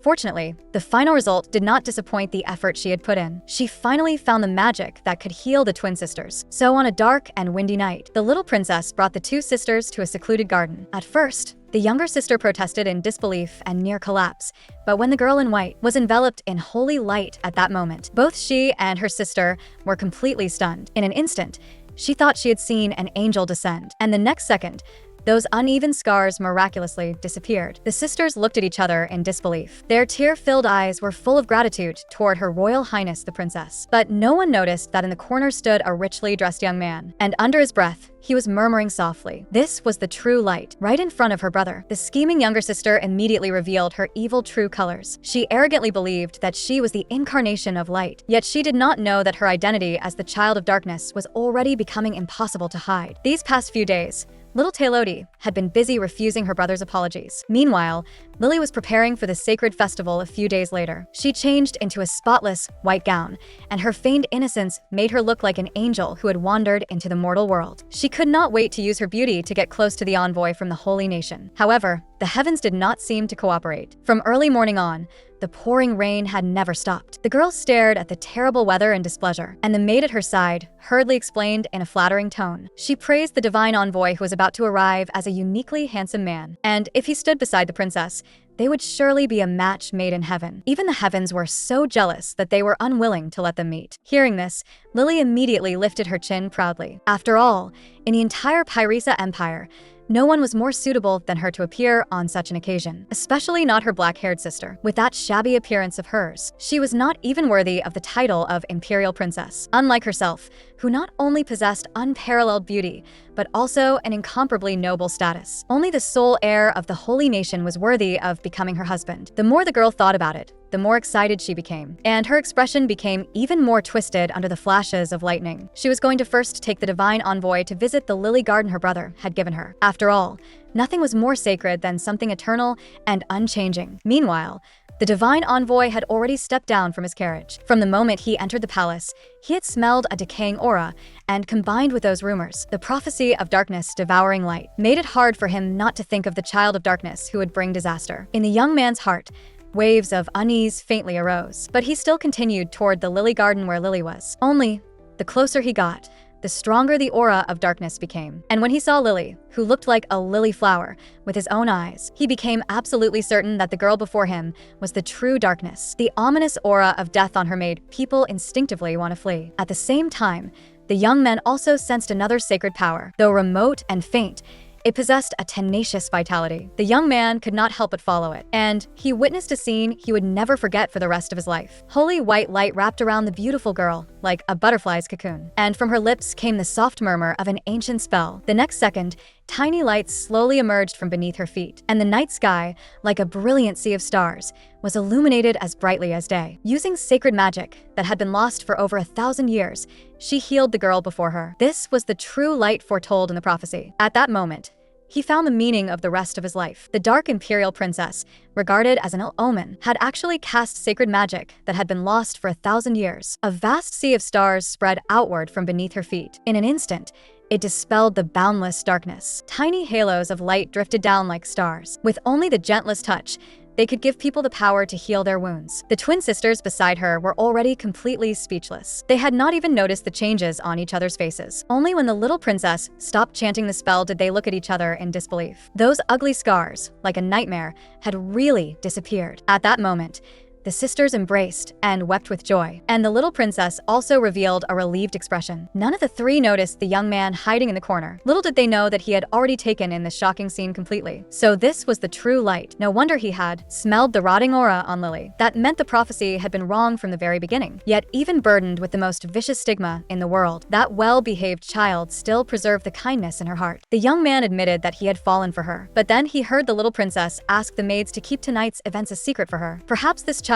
was still hiding some unspeakable secret. The young man also decided to secretly observe her for a few more days. In the blink of an eye, it was the next morning, but the girl had been tormented by overwhelming guilt all night long. She had promised Loina that she would no longer use magic, yet in the end, she still broke her word out of embarrassment. Then she should return the magic book, and also the cloak her second brother had given her. Although she felt somewhat reluctant in her heart, reason told her that it was time to let go. Perhaps this was a chance to start over with her brothers. So the little princess walked nervously toward the office. She had kept both of these items with the utmost care. She had polished the cover of the magic book until it shone like new, and the heavy cloak had also been neatly folded by her. Perhaps her brothers would not care about such trivial things, but that was all right. During these days since returning, She had already learned to make peace with the past. Hatred would only add to each other's troubles in vain, so she could not bring herself to hate her brothers. The way things were now was actually not so bad. She did not expect her brothers to cherish her the way they cherished Lily, as long as they occasionally still remembered that they had a younger sister like her.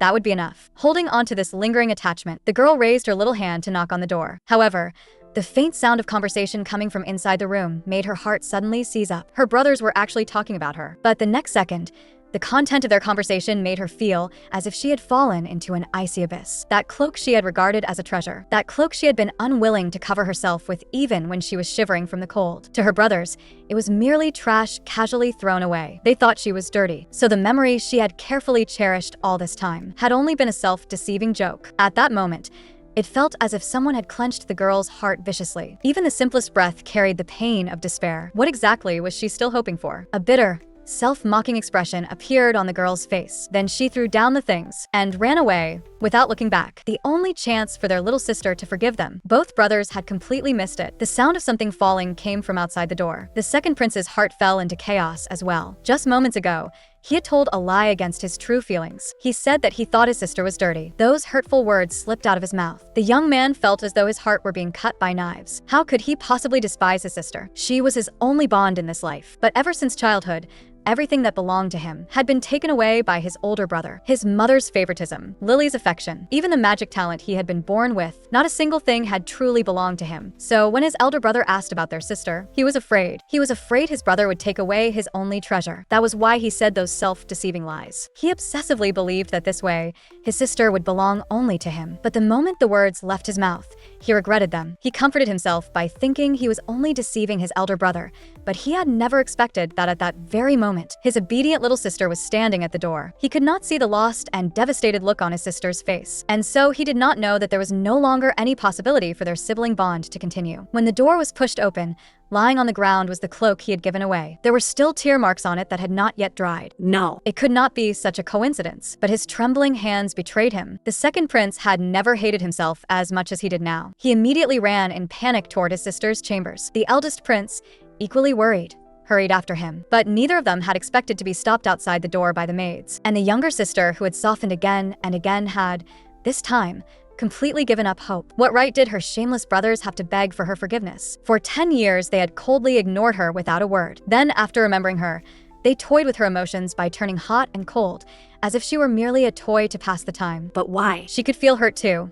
And her heart could ache too, just because she was not their beloved Lily. Did that give them the right to trample a sincere heart into the mud? At this moment, the little princess thought of Riven. The one who truly loved her would never bear to make her sad, and the gifts sent by the princes only made her feel sick. So in the days that followed, no matter how bitterly her two brothers begged, little Taylody merely kept her door shut and refused to see them with cold indifference. Meanwhile, the divine envoy from the Holy Kingdom took the initiative to request an audience with the king. The high priest had thought he was very satisfied with Lily's performance. However, the moment the young man spoke, he requested that the empire change its guide. He tactfully expressed his dissatisfaction with Princess Lily. He even took the initiative to recommend little Taylody, who lived in the queen's palace. When the ministers heard this news, they were all shocked, and the one who reacted most intensely was none other than the high priest standing nearby. He interrupted the envoy's request in grief and indignation. He even brought up that old line about a heaven-fated star of disaster. Such words quickly won the minister's agreement, but they were coldly interrupted by the man seated in the place of honor. He looked down at everyone with lofty disdain. Then he agreed to the envoy's request. The high priest trembled with rage in the corner, but he could do nothing against the emperor's order. So this vicious man came up with another scheme. Little did he know that the ugly look on his face had already been completely seen by the young man behind him. The aura around this person was just as evil as Princess Lily's, like some kind of ominous sacrifice draped in human skin. It seemed that all the truth was about to be revealed. He was very much looking forward to the moment when the identity of the Princess of Light would be exposed. The regretful brothers chased after their sister overnight, but the little princess's heart had already stopped loving completely. She quietly watched this performance of guilt, and in her silent eyes there was only the numbness of despair. She should have cried. She should have cursed those despicable brothers at the top of her lungs. But for some reason, she was even calmer than she had imagined, as if after having been full of hope, she had then been utterly disappointed. A heart that had been wounded to the core no longer wanted to give her brothers even a single chance. The second prince parted his lips as if wanting to speak, then stopped himself. But after meeting his sister's cold gaze, the young man dejectedly lowered his proud head. In a dry voice, He flusteredly explained everything that had happened that day. He had never thought that his sister would just so happen to be standing at the door, and all those hurtful words had been lies spoken against his true feelings. "I'm sorry," the second prince repeated in a murmur. But in the face of the truth, such pale apologies seemed so powerless. At this moment, the little princess laughed at herself mockingly. Even at a time like this, they were still putting on a false show and begging for her forgiveness. Didn't they know that tears of remorse were the cheapest of all? The girls silently rejected the second prince's apology. And looking at this familiar scene, the eldest prince was left with nothing but endless regret. There was once a time when his little sister would sweetly call him brother. She would place the only quilt over him. He was the one who had destroyed all of that beauty with his own hands. But by the time he truly woke up to it, everything was already too late. But even so, he still wanted to make up for what he owed in the past. So he ordered his subordinate to bring out a brand new magic book. The eldest prince stubbornly presented this expensive gift. Then he turned and left in a flustered retreat. They deceived themselves into believing that this way, they could avoid their sister's rejection. But they did not know that doing so would only invite even deeper disgust. Her brothers were still as arbitrary and overbearing as before, but none of this had anything to do with her anymore. That child who longed to be loved had been left in the past forever. No matter how much her brothers pleaded and tried to win her favor from now on, they would never again be able to mend this sibling bond filled with regret. They were the ones who had snapped the blooming rose with their own hands, so they had no right to question why the flower had withered. In the blink of an eye, it was already the eve of the holy celebration. During these days, Lily had been busy trying to attract the divine envoy's attention, but the young man's thoughts had all fallen on little Taylodi. That day, he once again sneaked into the girls' courtyard as usual, but unexpectedly, he ran right into the little princess, who was planting vegetables. When the girl looked up, she saw a scene she would never forget for the rest of her life. The handsome young man was like a deity stepping out of an oil painting. Merely standing there made people want to bow in devotion. She remembered the blushing, excited discussions of the maids from the previous days. So this was that noble prince from the Holy Kingdom. Yet in the very next second, the little princess's expression froze on her face, because the young man told her that he had seen the holy magic from that night. In front of everyone, the divine envoy had actually given his one and only token of love to the prophesied star of calamity. At this moment, the high priest's lie collapsed instantly. Even the ministers began to reassess the little princess's identity, but only little Taylodi herself was still kept in the dark. She did not know what the bond ribbon truly represented. Just a few days earlier, the prince of the Holy Kingdom had suddenly come to visit. The moment he spoke, he asked about her holy magic. A wave of panic rose in the little princess's heart for no reason. She could not bear to break the hard-won peace she had now. Although life in the queen's palace could not be called prosperous, it was still better than that period of time when everyone had forgotten her. She had already started to fear pain. For those who were not favored, even breathing was a mistake. She was afraid that if she went back, what awaited her would once again be humiliating disgrace. It would be the glaring favoritism that made one suffocate. It would be the tenderness that she could never win, no matter how hard she tried. But looking at this young man who seemed like a god descending to earth, the girl could not say even half a lie to defend herself. His gaze was far too clear and penetrating, as if all filth had nowhere to hide under his eyes. So she had no choice but to sit down and discuss it with His Highness. Could he keep secret the fact that she knew magic? The young man smiled and gently agreed. Then he even reached out his hand, asking to pinky swear with the little princess as proof. At this moment, little Taylodi hesitated. She was a symbol of darkness, the source of misfortune, a disaster so tainted that even her family found her filthy and detestable. Would someone as holy as His Highness really be willing to touch her? She curled her uneasy fingertips inward awkwardly, but in the next second, a beautiful ribbon had already been wound around her little finger. The golden lace looked strikingly like the young man's dazzling blonde hair. He told the little princess that this was a unique custom where he came from, but he concealed the most crucial point. In his entire life,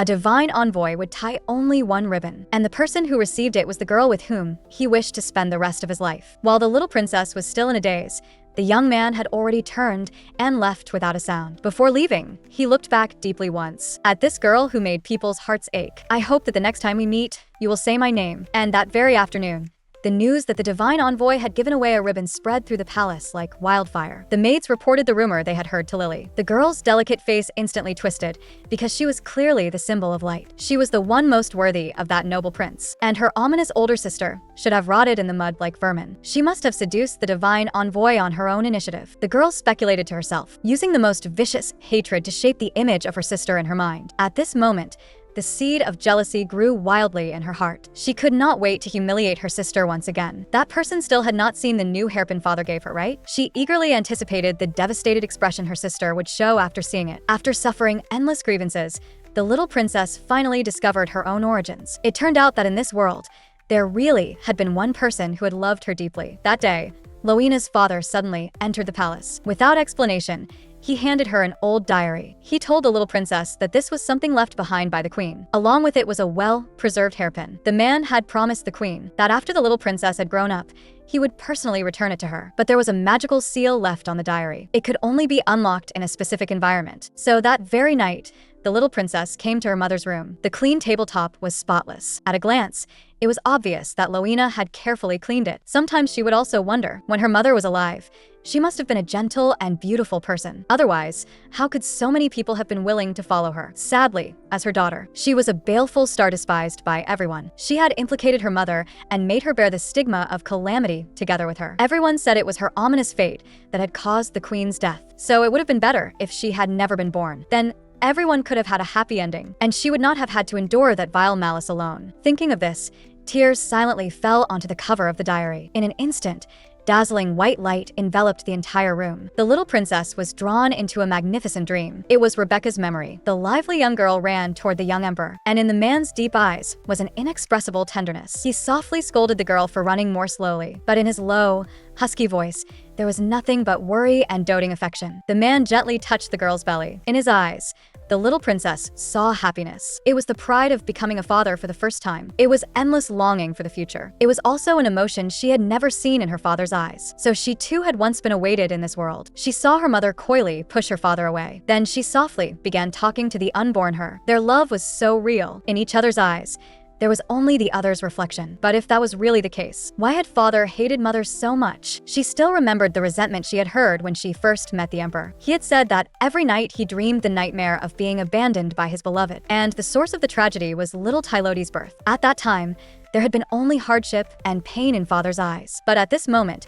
huge cracks appeared throughout the dream. By the time the little princess came back to her senses, the scene had already shifted to another setting. Mother's belly had grown large and round, but on her face, there remained only gloomy clouds of sorrow. Loena asked her why she was deliberately distancing herself from the emperor. Then the young woman murmured painfully in a low voice that she did not want to do this either. But in the future, she had glimpsed her deeply beloved husband would kill their child with his own hands. And the only way now was to stay away. The young girl forced a bleak smile. She herself did not know whether what she was doing was right or wrong, but she could not stand by and watch her only daughter be hurt, and at some point, the little princess beside her was already streaming with tears. She wanted to rush forward and hug her mother, even if only once. But the woman's gentle smile slowly faded away in the white light, and the dream came to an abrupt end at that very moment. At this point, the seal on the diary was completely broken, and through those sorrowful words, the little princess gradually caught a glimpse of the misunderstanding from those years. All because of a misunderstanding, the emperor heartlessly abandoned his pregnant wife. He did not even give her a chance to explain. The man fell for someone else at the very moment his wife needed him most. The little princess turned through her mother's diary page by page. Even if there were only a few brief lines, she could still feel the sorrow hidden between the words. Her mother gently recorded her growth, every movement in her womb, every heartbeat. Even though the days of pregnancy were far from easy, her mother still looked forward immensely to her daughter's birth, until she learned from a maid that the emperor had already found a new lover without her knowledge. All happiness came to an abrupt end at that moment. The later diary entries gradually became shocking to read, and she seemed to see her mother growing thinner day by day. And that damned father of hers was holding a new lover in his arms when his wife needed him most. At that moment, the little princess felt both anger and sorrow. More than that, what she felt was a deep helplessness. It would have been better if she had never been born, but at the very end, the girl suddenly found peace. That was the gentle apology her mother had left for her. "I'm sorry, my child, but I have never regretted giving birth to you. You are the most precious treasure of my life." The crooked, uneven handwriting looked just like a final message left before death. Yet between every line was her mother's love for her. She gently closed the diary in her hands. The little princess's sorrow still could not calm down for a long time. Even now, her father still stubbornly resented her mother's distance. And even more laughable was this. Her younger sister, that child born to the new lover, was actually born in the same year as her. The girl felt that her mother had not been worth such treatment, but what she wanted to do even more was make her father, after learning the truth, regret it completely. Meanwhile, on the other side, the scheming little sister had already begun a new round of troublemaking. Soon, The little princess received an invitation letter sent by her sister. But rather than an invitation, it was more like an order. Every line revealed a nauseating arrogance. Loina exploded with anger on the spot. She indignantly stood up for her little mistress, but the girl merely smiled and shook her head. She had long stopped caring about this kind of petty struggle for affection, whether it was her brothers or her father. If her sister wanted to pick up all that favor, then she could take it all. But she would definitely attend this afternoon tea. She wanted to tell her sister personally not to keep doing these meaningless things to fight for attention. So the little princess put on the hairpin her mother had left her. But she did not expect that her sister had set her sights on her belongings once again. And not only did her father not stop it, he flew into a rage at her. In front of her two brothers, the scheming little sister began bullying her older sister again. She deliberately blurred the content of the invitation. Her purpose was to make her sister embarrass herself at the banquet. Only after the little princess arrived did she realize. Her father and brothers had already been waiting by the long table for quite some time. The lavish arrangement did not look like an ordinary afternoon tea at all. Everyone was dressed in exquisite and luxurious formal wear, and Lily had changed into the most extravagant one of all. She warmly greeted her uneasy older sister, using a hypocritical smile to hide her smug expression. Meanwhile, the little princess nervously twisted her fingers. Dressed so poorly, she was completely out of place amid the splendor of the scene, and the scrutinizing gazes of the crowd pressed down on her until she could hardly breathe. She had clearly already decided not to fight or compete, so why was no one still willing to let her go? The girl tried hard to suppress her trembling body, but the scheming little sister's performance had only just begun. In a sickly sweet tone, she began praising the hairpin her sister had newly put on. That tone was exactly the same as last time in the lily garden. Could it be that she wanted to take it for herself again? The little princess instantly tensed her stiff body, but the emperor at the seat of honor suddenly stood up, and in a fury he demanded to know where his daughter had stolen the hairpin from. His sinister gaze looked as if it wanted to tear someone apart alive. But at that moment, the little princess suddenly was no longer afraid. Clearly, neither her mother nor she had done anything wrong. Why should they bear these baseless accusations? Thinking of this, the little princess looked straight into the emperor's eyes. She told her father that this was the only thing her mother had left her. Yet upon hearing those words, the emperor muttered in disbelief under his breath. He did not believe that the empress still kept the gift he had given her, just as he did not believe that Rebecca still deeply loved him until her death. The man's stunned expression looked as though he had suffered a tremendous shock, but the little princess only gave a mocking smile. Who exactly was this belated affection supposed to be performed for? Even if her mother's spirit still lingered in heaven, she would only find it disgusting. Then she coldly glanced at her brothers beside her. Both of them guiltily averted their eyes. Seeing this scene, the little princess only found it absurd beyond measure. They kept saying they loved her, but when her hands were covered in chilblains and she had nearly frozen to death, where were they? When she was mocked by her sister, when she was made to suffer by her father, where were they? At that moment, the little princess finally made up her mind completely. Expressionless, she announced to everyone that since no one could tolerate her, then from this day forward, she would never again step out of the Empress's palace. And the heavy vow rang out with unmistakable force, causing her father and brothers to panic for no reason. Their guilt nearly overflowed from their hearts. They stumbled over their words as they tried to explain to the little princess, saying that no one hated her. But the girl calmly said, "No, I hate all of you." At that moment, everyone's convictions collapsed with a crash. The girl's words tore apart the self-righteous dignity they had clung to. The eldest prince opened his mouth as if he wanted to speak, but stopped himself. But as he looked at his younger sister's utterly detached gaze, an inexplicable fear swallowed him in an instant. He was wrong. He had always thought he still had a chance to win his sister back, but only at that moment did he finally understand. That little tagalong who had once stuck close behind him would never come back again. Only a narrow, long table stood between them, but his sister's resolute departing figure made it seem as though they would never meet again in this lifetime. Tears of regret silently slipped down through his fingers, but all of that no longer had anything to do with the little princess. On the road ahead, the sunlight was just right, and the girl's steps unconsciously became lighter. It was just that she had not expected the divine envoy to suddenly ask about that painful past. The little princess had finally broken completely with her family of the past. Once upon a time, she too had unconditionally chased after the backs of her brothers, begging for that trace of concern that had never belonged to her. But now, she no longer needed it. 10 years of neglect were enough to make a heart full of expectation fall silent bit by bit, not to mention that what her brothers brought her had never been anything but injury again and again. Clearly, they lived so close. If they had only walked a few more steps, they could have seen her at her most helpless, seen the worn hem of her dress, seen her miserable plight.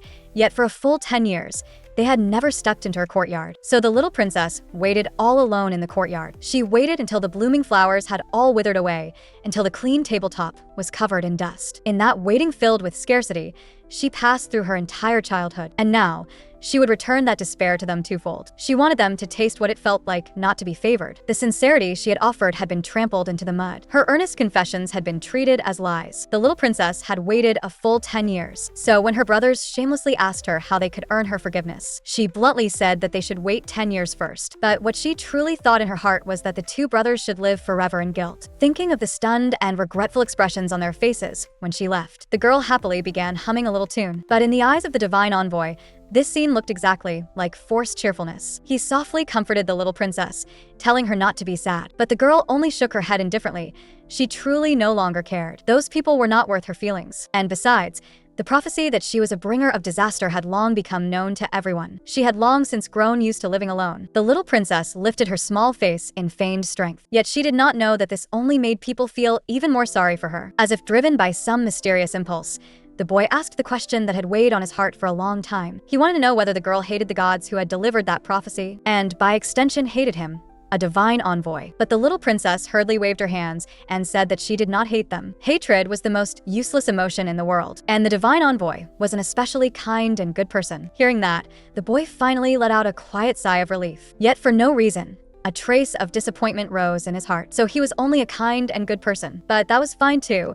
He was willing to silently protect the little princess's happiness. After that, he told the girl that she did not need to care about the contents of the prophecy. In his eyes, she would always be the incarnation of light. The little princess was amused into laughter by this gentle comfort, and she also thought of another person, that black-haired older brother in the neighboring country. She wondered how he had been doing these days, whether he had removed those handcuffs that symbolized restraint in order to protect the little princess he loved. Riven, far away in the neighboring country, had actually decided to rebel. He had never imagined that dirty little girl would be the empire's princess, nor had he ever imagined that obedient and sensible child would be treated as a dark harbinger of disaster. She was clearly so kind, yet this world had never treated her kindly. So Riven wanted to become stronger. He wanted to become someone that even the empire could not shake. That way, he could openly clear the little princess's name. So the boy took the initiative to come before the crown prince. He intended to set off a bloody rebellion. The country of today had long since become rotten and decayed. The people needed a wise new king, and he also needed an identity strong enough, an identity powerful enough to shield the little princess from wind and rain. Then,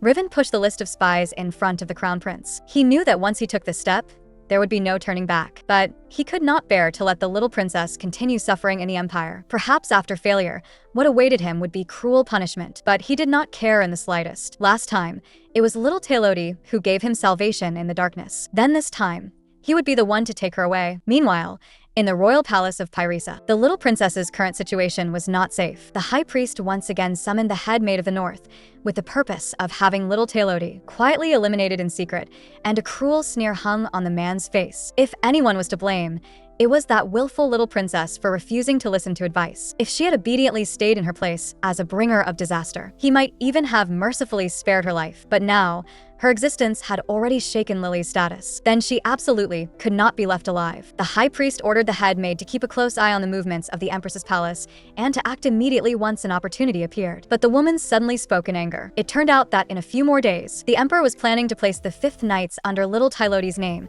and that had originally belonged only to the Princess of Light, the royal family's personal guard. At once, the high priest's eyes darkened.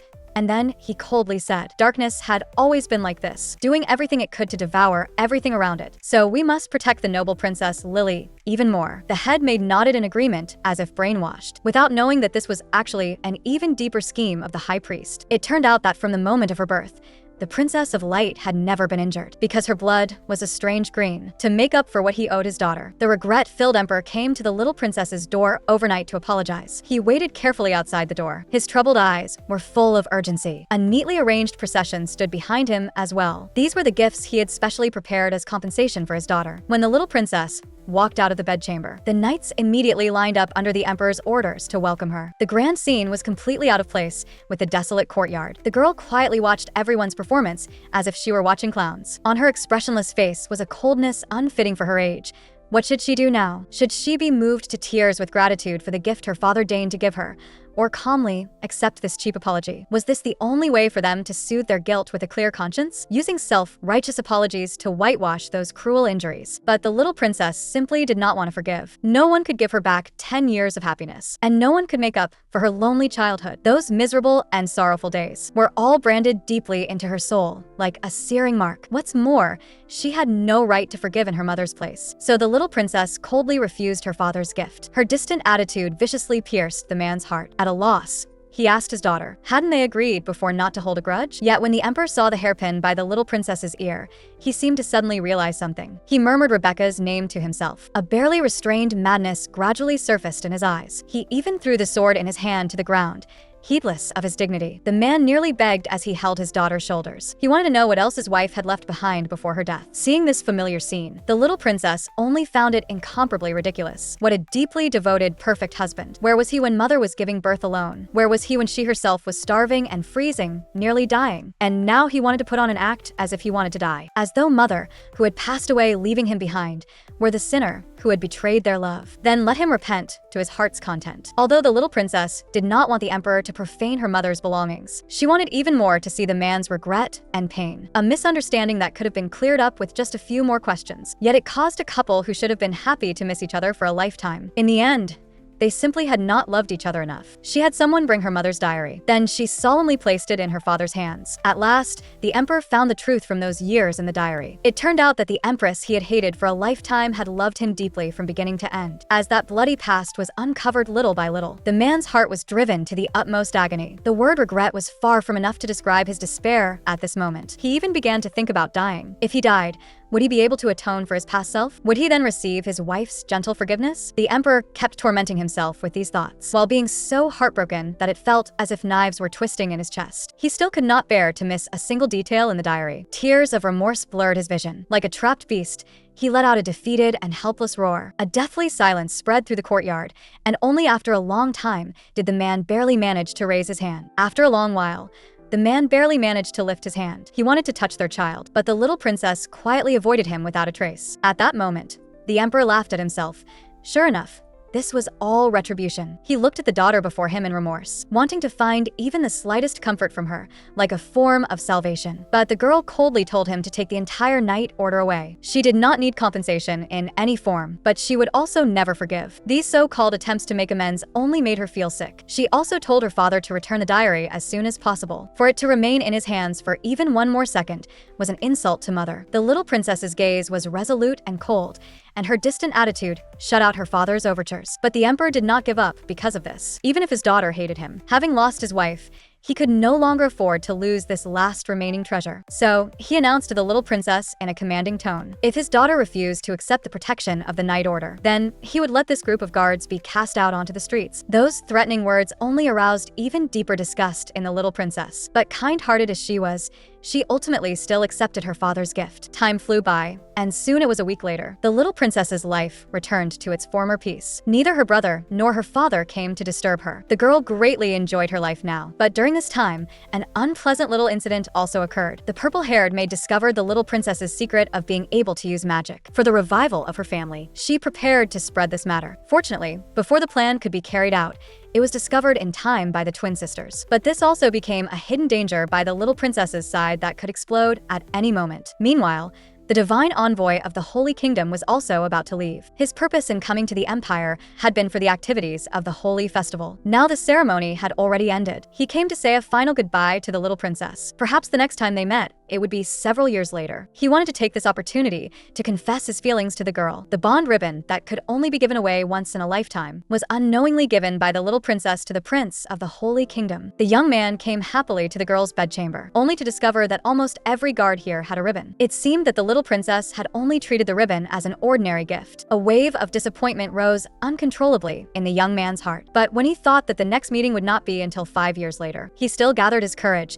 and walked up to the little princess. Blushing, he gently told her how he felt. For the first time, an embarrassed flush appeared on his fair face. His affectionate eyes were filled with persistent and burning love. The moment the little princess looked up, she saw the black ribbon he wore close to his body. The beautiful bow hung from his collar down to his chest, as if silently declaring how important the girl was to him. The little princess's heart began to pound uncontrollably. At this moment, she did not know how to respond either. She thanked His Highness for taking care of her these past few days, but that was still far from enough for them to become intimate lovers. She had seen too much of the way her father and mother tormented each other, and had long since stopped expecting anything from love. The little princess awkwardly shifted her embarrassed gaze away. The young man immediately understood and changed the subject. He told the girl that he should return to his country. Looking at the little princess's reluctant eyes, he secretly swore in his heart that one day he would clear the little princess's foul stigma. Even if the price was to defy the god he served, he would never care. That very night, the young man boarded the departing carriage. Only many years later did the girl learn that a divine envoy's bond ribbon could only be given to one person,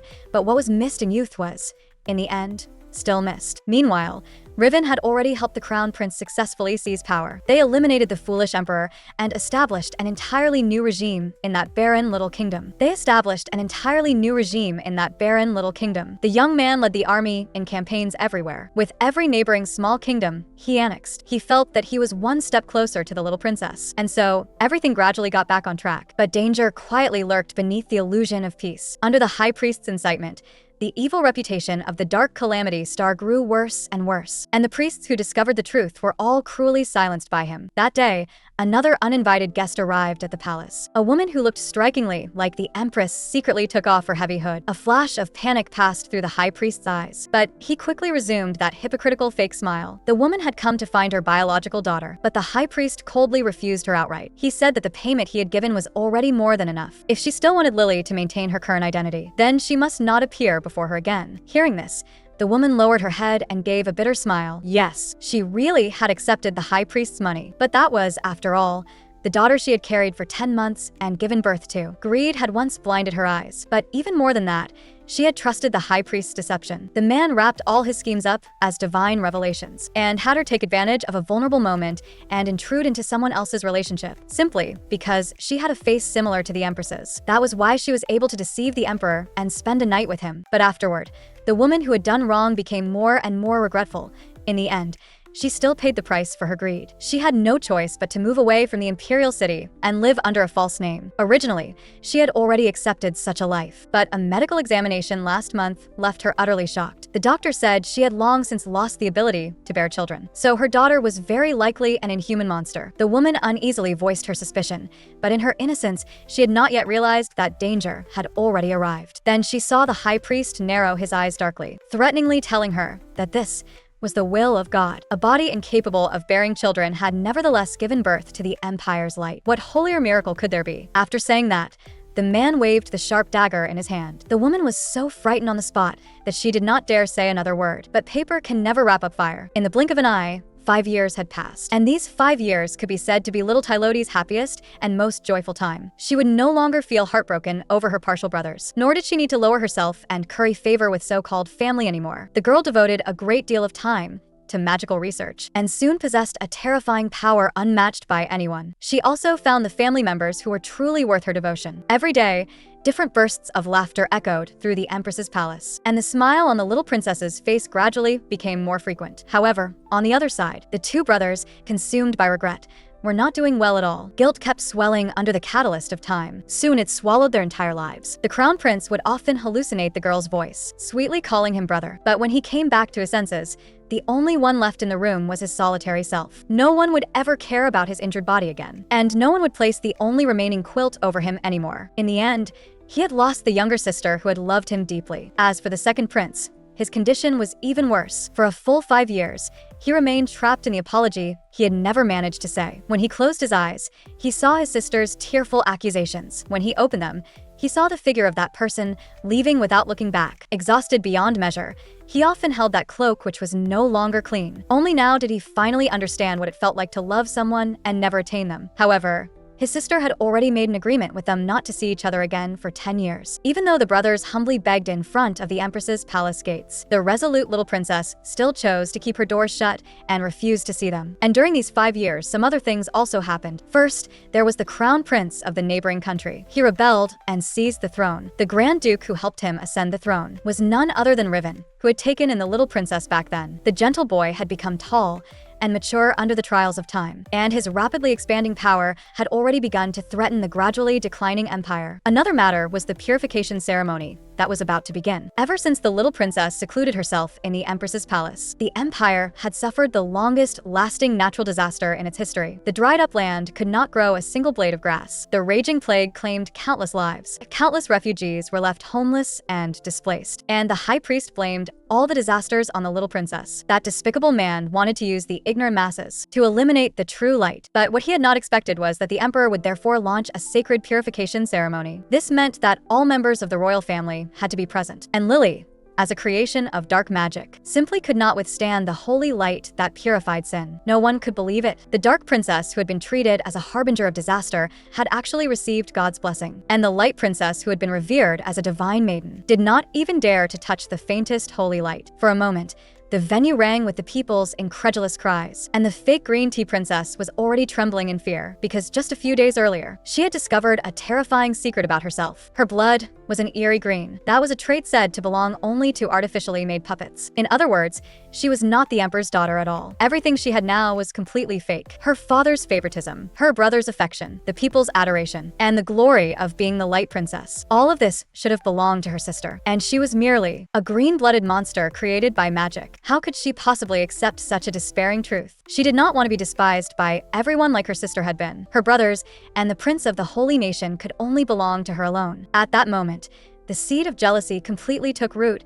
and sprouted in the girl's heart. However, just then, the door to the room was knocked on heavily. Hearing the head maid's voice from outside, the girl immediately changed out of the long dress stained with blood. And along with it, she also shed that ugly face she showed behind others' backs. However, in the next second, cracks appeared in the girl's hypocritical mask because she heard the head maid say that the sacred purification ritual was about to begin. In the empire, receiving a blessing was an extremely important aristocratic ceremony, and only the legitimate royal family could receive the baptism of holy light. But the emperor's command was equally impossible to disobey. So, amid uneasy waiting, the day of the purification ritual arrived. As always, the green tea younger sister was dressed in white. Harmless in appearance, she was like a pure little white flower. But little Taylody, as the dark princess, wore a luxurious black dress. Its night-like color made her the most dazzling focus in the venue. The moment the emperor saw his daughter, he froze in place. That similar appearance made him think of his beloved wife in her youth. Guilt washed over him like a tide and completely drowned him. Only after a long while did the man barely manage to greet his daughter. However, the little princess only gave a perfunctory nod. She no longer wanted to have anything to do with this irresponsible father. After that, the eldest prince and the second prince also stepped forward with faces full of regret to apologize. Their ingratiating expressions were filled with deliberate gentleness and concern toward their sister. But years upon years of disappointment had already completely shattered the girl's scarred heart. Without a second thought, she rejected her brother's humble apology, and the unwilling eldest prince still tried every possible way to make her stay. However, at that moment, the ceremonial horn suddenly sounded. The helpless man could only stop awkwardly. And next came the royal family's blessing ceremony. In order of age, little Taylody was placed before Lily, and when it was her turn, the holy light of baptism failed to appear smoothly. This meant that the blessing ceremony had failed on the spot. The guests watching the ceremony instantly erupted into an uproar, and claims that a disaster star had descended rose one after another. Little Taylody on the stage also fell into bewildered confusion. However, in the very next second, an even more powerful sphere of light appeared above the girl's head. This was the blessing mark exclusive to the gods. The black-haired imperial princess, who had been treated as a harbinger of disaster, had instead received the highest-level divine blessing during the baptism ceremony. The gentle holy light illuminated the entire temple. This scene, like a miracle, instantly astonished everyone present. Those rumors slandering her also collapsed on their own at that moment. Some people had even already begun to question the authenticity of the oracle. So, under the guidance of public opinion, everyone's gaze fell on Lily, who was preparing for baptism. Knowing the truth, the little green tea girl could only tremble among the crowd. But under everyone's stern gaze, she had no choice but to force herself onto the blessing altar. The girl desperately maintained the fake smile on her face, but His Highness, as the giver of blessings, had already noticed something abnormal about her. The deathly aura on this person was far heavier than he had imagined, and he could only try to continue completing the purification that followed. At this very moment, Lily's mind was already on the verge of collapse. All kinds of ominous thoughts lingered in her mind. All kinds of ominous thoughts circled in her mind. She thought of her sister. She thought of the holy maiden of light, whose identity she had stolen. She had witnessed her sister's miserable life, so she absolutely could not lose everything she possessed now. In the next second, the girl violently flung away the divine envoy's arm. She curled up her trembling body in an almost crazed state. The venue instantly filled with waves of discussion, but Lily on the stage selectively turned a deaf ear. She stubbornly demanded that the high priest baptize her alone. Such a request immediately aroused the people's suspicion. However, at that very moment, the doors of the temple were anxiously pushed open. The man was seen drawing the girl who had collapsed on the ground into his arms with a loving expression. He used a clumsy lie to make up an excuse that Lily was feeling unwell. And this solemn ceremony also ended hastily amid the little green tea girl's farce. Little Taylody, who had nothing else to do, turned to leave without the slightest attachment. However, just then, an aged voice called out to her from behind. The person who came was the little princess's father, and the man's eyes were filled with helplessness and exhaustion. He pleaded with his daughter to give him a chance to atone. The emperor wanted to build a palace near the imperial city for the little princess, so that in the rest of his life, he could look at his daughter a few more times. The man's voice was mixed with stagnant sobs, and the two brothers at the side also followed by apologizing humbly. They lowered their once proud heads. As family, they begged their sister to grant them forgiveness just once. Unfortunately, their self-abasement did not win even the slightest pity from the little princess. The originally calm girl had already fallen completely into darkness. Both brothers were humbly apologizing to their sister, but the little princess, whose heart had been broken, had already chosen to turn completely dark. She disdainfully avoided the eldest prince's touch. Her indifferent face was filled with a mocking sneer. She asked her brothers, on what grounds should she forgive them? The one forgotten in the corner and left uncared for was her. The one who shivered from hunger in the cold winter was also her. She too had once envied the younger sister, who was cherished in the palms of the family's hands. She too had once followed behind them, calling out brother in a fawning voice. But what her compromises brought her was only ever-escalating harm. It was her brothers who had personally killed that obedient and sensible child. So what right did they have now to ask for a chance to be forgiven? What right did they have to ask her, the victim, to pretend that nothing had ever happened? In the depths of night, she would still remember the eldest prince's low growl restrained with anger when he forbade her to call him brother. She would remember the second prince's contemptuous gaze when he found her filthy. At such times, her heart felt as if it were being sliced apart, hurting so badly it nearly bled. So she no longer wanted to see the people who had hurt her. Their self-righteous apologies had already seriously disrupted her life. At that moment, everyone present lowered their heads in shame, not daring to look at her directly. The eldest prince even guiltily avoided his sister's gaze. He awkwardly pressed his cracked lips together, and in the end only managed to squeeze out a pale and powerless excuse. He had naively believed that time could heal all wounds. He thought that as long as he sincerely reflected,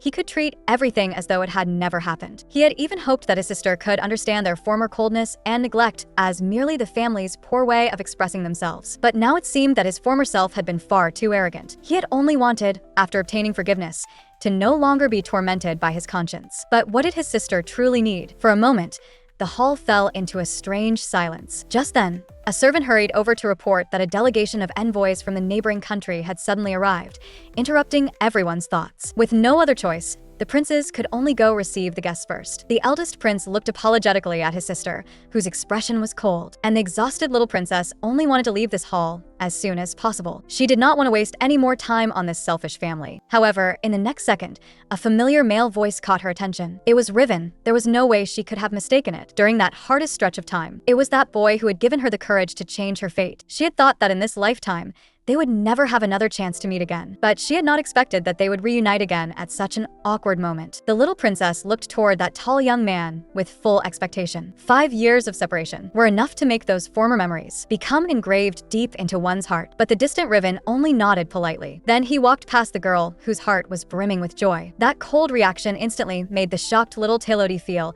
as though she had fallen into an ice cavern. The true princess of light was about to return to her rightful place, and the identity disguised by the green tea younger sister could finally no longer be concealed. Ever since Lily refused the baptism at the sacred ceremony, her status in the hearts of the people had also plummeted because no one could accept a princess of light who could not receive a blessing. People began to suspect what truth was really hidden behind that oracle. At some point, rumors that the real princess had been switched had already spread rapidly among the common people. And after hearing this terrible news, distraught and at a complete loss, Lily once again ran to the high priest for help. She collapsed weakly onto the cold ground, her frail body trembling uncontrollably. She questioned the high priest incoherently. Why was her blood such a strange green? Why did her wounds heal at a speed visible to the naked eye? Every abnormal sign pointed to a terrifying truth that was impossible to accept. She was nothing more than a green-blooded monster created by dark magic. So, clinging to the last pitiful shred of hope. She humbly crawled on her knees to the high priest's feet, as if grasping at the final straw that could save her life. She desperately begged the high priest to give her a reasonable explanation, but to her surprise, the only response she received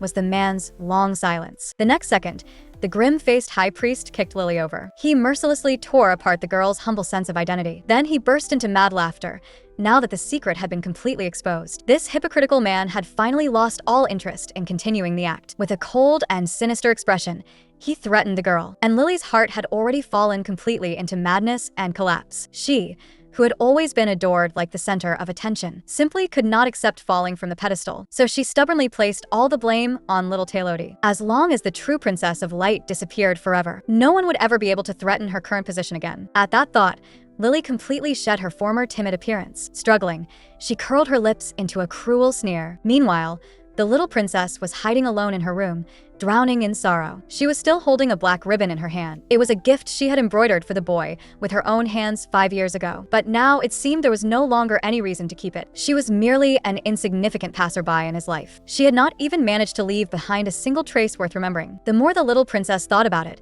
the more unbearable it became. But she did not know that at this very moment, Riven was hurrying toward her palace. The boy's eyes were filled with longing and urgency he could no longer suppress. He had already waited a full 5 years for this moment. During those 5 years, there had not been a single moment when he did not miss the sister who was not related to him by blood. But back in the hall, he had not had the courage to step forward and recognize her. He feared that his identity would bring unnecessary trouble to the little princess. He also feared that this noble imperial princess had long since forgotten him, a brother who had only accompanied her for a few days. But now it seemed that all his worries had been unnecessary. Little Taylody had never forgotten him. The boy rushed to the queen's palace gates as fast as he could, and head on, he ran into the girl he had cherished in the deepest part of his heart. This sudden reunion left both of them frozen in place, at a complete loss. After a long time, until the glow of the setting sun gradually stretched their shadows, the two of them seemed to reach the same thought at once and softly said together, "Long time no see." At that moment, the slow-witted Riven suddenly realized that the girl he had always thought of as his little sister had already grown up. Seeing his beloved little sister again, Riven was so stunned by the beautiful little princess that he could not speak for a moment. He finally realized that the clumsy little girl had truly grown up, and her figure had long since become tall and slender. Her features had also lost their childishness and matured into those of an adult. Just standing there quietly was enough to make it impossible to look away. Her fitted dress made her graceful figure appear even more captivating. The boy only felt that the strings of his heart had been violently plucked. The restless rhythm in his chest fluttered in panic like a startled bird. He suddenly forgot every word he had prepared to say, but the little princess bit her lower lip with a complicated expression. However, the little princess bit down on her lower lip with a conflicted look. She asked Riven whether he had already forgotten that she existed. The girl nervously twisted the ribbon in her hand. She was afraid to hear the boy say that confirming answer with his own lips. But in the next second, what sounded by her ear was his incoherent explanation instead. That flustered appearance was nothing like the decisive and ruthless person of rumor. At that moment, the little princess was amused by Riven's adorable reaction. He was still the gentle brother from her memory. The girl rolled her eyes playfully. Then she began to scold the boy in a righteous tone. She had been sad for a long time because of this misunderstanding. After reuniting,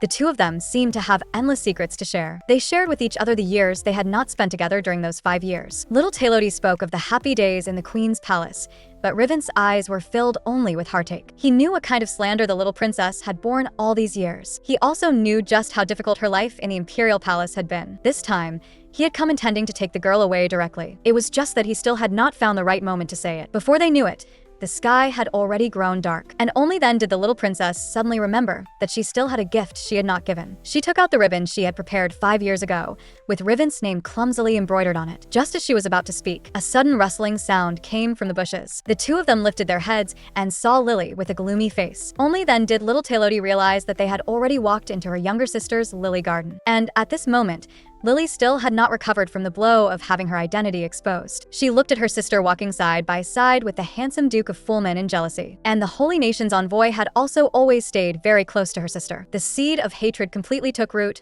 and sprouted at that moment. Her originally beautiful face also became hysterical under the catalyst of hatred. What right did you have to come out of the queen's palace without permission? What right did you have to steal the life that should have belonged to me? At that moment, Little Taylody was completely enraged by Lily's shameless words. She immediately spoke in firm rebuttal, because the little princess still did not know the truth of her own birth. The scheming fake younger sister shamelessly continued concealing the truth. She clearly knew that she was not the princess of light who symbolized hope, yet she still brazenly occupied her sister's identity. She hated little Taylody. She hated this older sister, who had taken everything from her. Those affections had clearly all been meant to belong to her. But now, she had become the one occupying the magpie's nest, and her brother had not visited her chambers in a long time. The Holy Nation's envoy also only had eyes for that lowly older sister. She absolutely would not lose to a jinx that brought misfortune. Pyrese's only light could only be her noble self. Lily cast aside the guilty look she had worn just moments ago. She aggressively questioned her sister. Why had she run out of the queen's palace without permission? It was only because of her mercy that her sister had been allowed to live until now. Therefore, someone who is a jinx should be overwhelmed with gratitude for her charity. The humiliating words came one after another. The little princess clenched her fists in anger. Her sister's increasing insolence made her unwilling to keep tolerating it any longer. Besides, she had never said that she would remain in the queen's palace forever. Just as the girl was about to speak in rebuttal, the Duke of Fulman, who had been silent all this time, suddenly stepped forward. He looked at the hideous-faced Lily as if evaluating her. Compared with the image of light described in the divine oracle, was this really the holy maiden of light worshipped by the people of Pyresa? She was not even 1,000th as wonderful as little Taylody. Then the man looked at Lily expressionlessly. He asked the girl whether she even understood what rank and upbringing meant. To insult her elder sister, who was also an imperial princess. Was this the etiquette a princess of the Pyresa Empire was supposed to have? The man's words nailed Lily to the spot. Always treated like the center of adoration, when had she ever suffered such humiliation? The endless blows pushed this fragile girl completely to the brink of collapse. She immediately shrieked like a shrew on the spot. "It's all your fault. Everything is because you ruined my life." At that moment, Lily lunged at her sister regardless of everything. She was determined to personally ruin that face that only knew how to seduce men. But before she could even touch a single strand of the little princess's hair, Riven had already grabbed her wrist tightly. That warning look was as sharp as an eagle's gaze. He coldly warned the little schemer not to do anything to hurt her sister. After saying that, the man shielded the little princess and left without looking back. And Lily, who was left standing there, had already sunk into unprecedented madness. She vented her fury by crushing patch after patch of lilies in the garden. Wherever her blood stained, it instantly turned into barren wasteland. The power of darkness was also completely exposed at that moment. She wanted to devour that only light and then replace it. Meanwhile, the little princess, who had slipped out of the palace, had already arrived at the bustling streets. A wide hood hid the girl's long hair, black as the night. She and Riven simply wandered aimlessly beneath the moonlight, talking and laughing.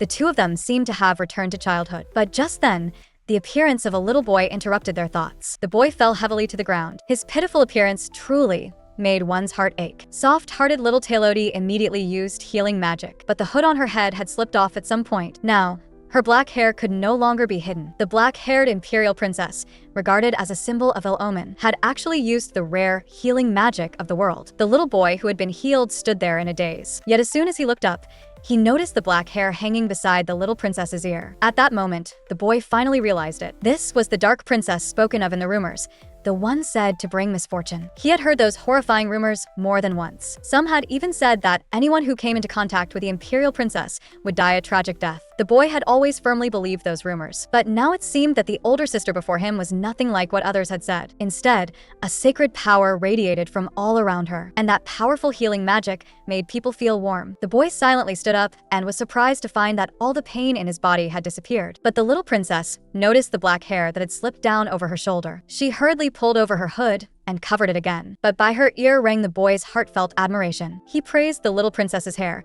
saying it was as beautiful as the night sky. His clear eyes looked incomparably sincere under the glow of the lights. Before long, the boy skipped away at the sound of his older brother calling him. But the little princess's heart could not calm down for a long time. The lively gathering continued on. Brilliant fireworks bloomed one after another in the night sky. But the peace of this moment was only an illusion before the storm. The power of darkness had already infiltrated the interior of the imperial city. After the celebration, a silent plague suddenly swept through the entire imperial capital. The ministers were helpless in the face of it. Only the Holy Nation's envoy sent some clue. This was the curse that descended after forbidden magic had been used. Only magic blessed by the gods could save the infected patients. So, despite everyone's opposition, the little princess resolutely went to the area where the plague had broken out. Although she herself did not know whether her power would actually be of any use, she could not stand by and do nothing, waiting inside the palace. Thus, she encountered the second prince, who had also come to investigate. The moment their eyes met, both of them froze. But very quickly, The little princess turned away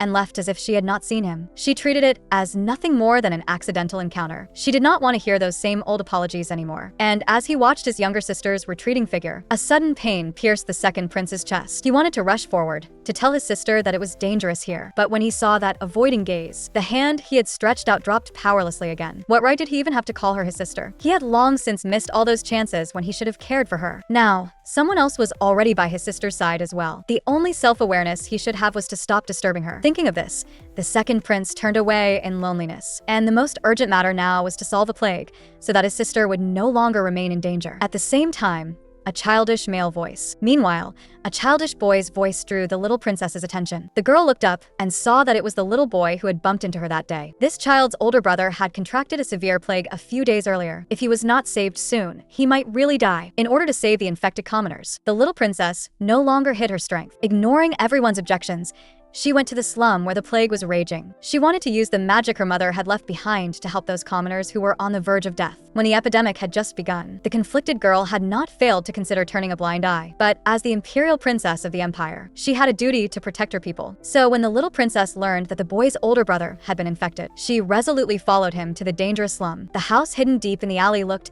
as though it could collapse at any moment. The air was still filled with a large swath of nauseating moldy smell. The boy looked awkwardly at the princess beside him, but the little princess returned a comforting smile, showing that she did not mind these things. She herself had once lived in such a harsh environment, and what mattered most now was to heal the boy's older brother first. So the few of them squeezed into the cramped room together, but the situation before her far exceeded the little princess's imagination. The man's body was covered with reddish-brown rashes, and every breath he took was accompanied by immense pain. Was this the incurable cursed disease described in the books? She did not know whether her magic would actually work. At that moment, the girl gathered all her strength into her hands. She devoutly recited the healing spell, but the miracle she had expected did not appear. The man was still lingering on the brink of death under the torment of his illness. Seeing this, the little princess took a deep breath. She tried another healing spell. Unfortunately, effort after effort still failed to bring the result she wanted. Sweat soaked her forehead. Her body also trembled unceasingly from magical exhaustion. Even so, the little princess still gritted her teeth and endured the pain. If she tried one more time, maybe it would work. If only she were the true princess of light, then she could heal everyone's curse. However, just at this moment, the wooden door behind her was suddenly shoved open with force. The person who came was Riven, his face full of worry. After learning that the little princess had gone to the plague-ridden slum, the man had searched everywhere without stopping. His whole heart was tied to the girl. Only now was he finally able to breathe a sigh of relief. The next second, Riven strode quickly to little Taylodi. Ignoring the stunned gazes of the crowd, he pulled the girl he loved into his arms, feeling their heartbeats pressed close together. Only in this way could he be sure that he had not lost her. Riven's embrace tightened more and more, but the little princess gently pushed him away without leaving a trace. She could feel the man's anxious fear of losing her, but now was simply not the time for romance. If this continued, the entire imperial city would be swallowed by the curse. She had to find a solution as quickly as possible. Seeing that the little princess was preparing to activate the last of her magic power, Riven quickly handed her a thick magic book. It was an ancient spellbook that had not yet been deciphered. It should be of use when it came to dispelling the curse. The man smiled and nodded at the little princess. He believed that the girl before him would surely create a miracle. In truth, it was not as though Riven had never thought of persuading the little princess to return to the palace. But on second thought, he dismissed that absurd idea. If she cared only about saving her own life, then she would not be the little Taylodi he knew. The little princess he knew was kind. She was brave. She was someone who, even while in darkness, would still think of others. That child had never been a flower pampered in a greenhouse. So how could he foolishly let her flee for her life alone? Moreover, Riven also believed in little Taylodi's strength. It was just that he did not know how the people would react by then. The darkness despised by everyone had instead become the light that saved the world. It seemed that a certain mastermind behind the scenes was finally about to lose patience. The identity of the true and false imperial princesses was about to be revealed. The high priest hiding in the shadows was finally about to lose patience as well. During these past days, the little princess had been researching a way to treat the plague. The people's attitude toward her had also undergone a tremendous change. After all, in the face of disaster, it was little Taylodi who had helped them regardless of her own safety. While the princess of light they worshipped had hidden in the palace and never once shown herself, public opinion had also unconsciously begun to lean toward the little princess. And within the high priest's temple, a man dressed like an assassin swaggered right in. He familiarly picked up an apple from the table. With a wicked grin, he reported on the disaster outside. It turned out that both the plague and the curse were this man's doing. Lily, who knew nothing, accidentally barged in. The moment she saw the masked man, the girl's pupils suddenly shrank. She recognized those scarlet eyes beneath the mask. This was the assassin who had broken into her bedchamber back then. If the eldest prince had not protected her with his life at the time, she would have died on the night of that assassination attempt. Yet she had never expected that this person would actually know the high priest. Lily instinctively wanted to run away. She even hoped that her brother would suddenly appear to protect her. However, the man's next words made the girl before him feel as though she had fallen into an icy abyss. It turned out that he had long known Lily's secret of being an artificial human. Looking at the girl's little face, pale as paper, the masked man let out a crazed, demonic laugh. He said that he was the one who had originally decided to create the monster, and that he very much wanted to hear Lily call him a dear father. At this moment, the girl finally collapsed to the floor, unable to hold herself up any longer, covering her face and crying in despair. Why did her life have to rot into what it was now? She absolutely did not want to acknowledge a madman as her father. It was all that damned little Tylody's fault. Back then, she should have begged her brother to take that person's life. Just then, the high priest, who had been watching coldly all along, suddenly spoke. He softly comforted Lily and told her not to be sad. At this moment, the girl seemed to have grasped the last straw that could save her life. She clung pitifully to the high priest's feet, only to see a small bottle in the man's hand. He told Lily that it was a deadly poison. As long as she could get the little princess to drink it successfully, she would still be the only light of the Pyrisa Empire. But just to be safe, Lily would also have to take the poison together with her. The high priest said that with him there, absolutely nothing would go wrong. But where the girl could not see, a calculating glint flashed through the man's eyes. A certain foolish little schemer was still immersed in the fantasy of getting rid of her older sister, completely unaware that she had long since become someone else's discarded pawn. The black-haired imperial princess, despised by everyone, had instead become the only savior capable of ending the plague. After hundreds of sleepless attempts, the little princess finally found a way to cure the curse. She stood up with a resolute gaze. A golden magic array instantly formed beneath her hands. The large patches of red rash gradually faded away from the patient's body. This caused the people watching nearby to gasp in amazement. This was a miracle, a holy maiden sent by heaven to save them. Before long, the man on the bed slowly woke up. The moment he saw the little princess, he hurriedly dropped to his knees with a heavy thud, thinking of all the slander the girl had once borne. The man on the floor felt nothing but unbearable shame. The little princess, however, waved her hand somewhat embarrassedly, but in the very next second, a dizzy wave of weakness suddenly struck. Before the unsteady girl could react, she fell straight down. Fortunately, Riven beside her was quick-eyed and quick-handed. He caught the unconscious little princess in his arms at once. Looking at the girl's little face, pale as paper, the man's eyes were filled with indescribable heartache. This girl was still as stubbornly brave as when she was little. He ordered his subordinates to remain where they were and await orders. As for himself, he took the little princess back to the Empress's palace to rest, while on the other side, the cured man was staring at his intact legs in disbelief. He had never imagined that one day he, a cripple, would be able to stand up again. From that day on, more and more people learned of little Tylody's legendary deeds. Black hair and black eyes were no longer synonymous with a bringer of disaster. The people all waited for the little princess, once her magic power recovered, to heal them, and in the blink of an eye, 3 days had passed. Little Tylody also woke from her long slumber, but before she could fully recover her spirits, news came from the palace that the first prince had been infected. Noah was found outside the imperial capital. At that time, he had already contracted a severe plague. A mage from the Holy Nation immediately sent him back to his own bedchamber. However, after a complicated round of diagnosis and treatment, he could only shake his head regretfully at the emperor. At this moment, the mage still did not know that the little princess had already found a cure. He could only wait until the girl woke up before asking for her help. Hearing that her brother had been infected, Tylody froze for a moment. Countless painful memories flashed through her mind. The cloak that was shunned as dirty, those hurtful words, the injuries of the past were still vivid before her eyes. But he was, after all, her brother, a family member connected to her by blood. She could stubbornly choose not to forgive him, but she could not bear to watch her brother lose his life under the torment of the plague. In the end, despite her body having only just recovered, the little princess resolutely rushed to the second prince's bedchamber. And there,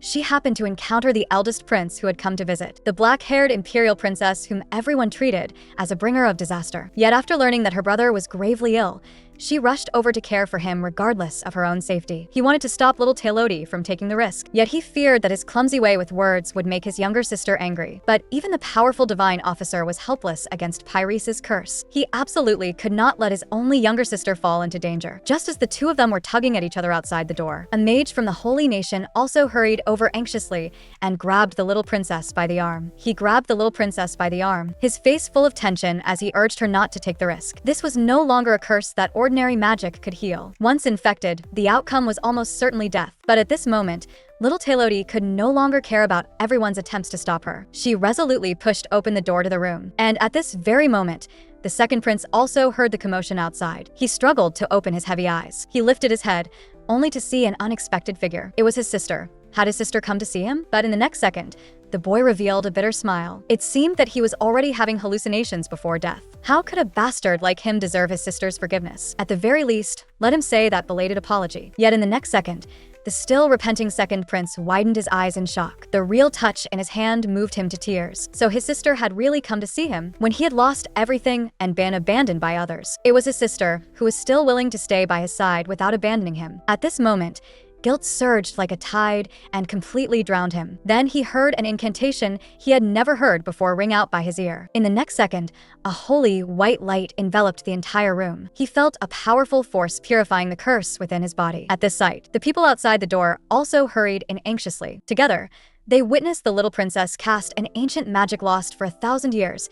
This was definitely not something that could be accomplished by magic power alone. She was the holy maiden of light spoken of in the divine prophecy, the one who would bring hope. Just like that, the red rash on the second prince's body rapidly faded at a speed visible to the naked eye, and before long, he miraculously sat up. Feeling the joy of surviving a catastrophe, the boy pulled the little princess into his arms. In the days that followed, the second prince began his own plan of atonement. Every day, he would send a fresh rose still covered with dew to his younger sister's bedchamber. Then, in the little princess's name, he would send flowers to the commoners. And on top of that, the girl had cured the spreading plague. More and more people began to question the truth of the divine prophecy. That truth, which had seemed unshakable, also developed cracks at this moment. But no one had expected that in only a few days, the little princess would fall into a coma because of Lily's attempt on her life. However, no one was able to cure the poison developed by the high priest.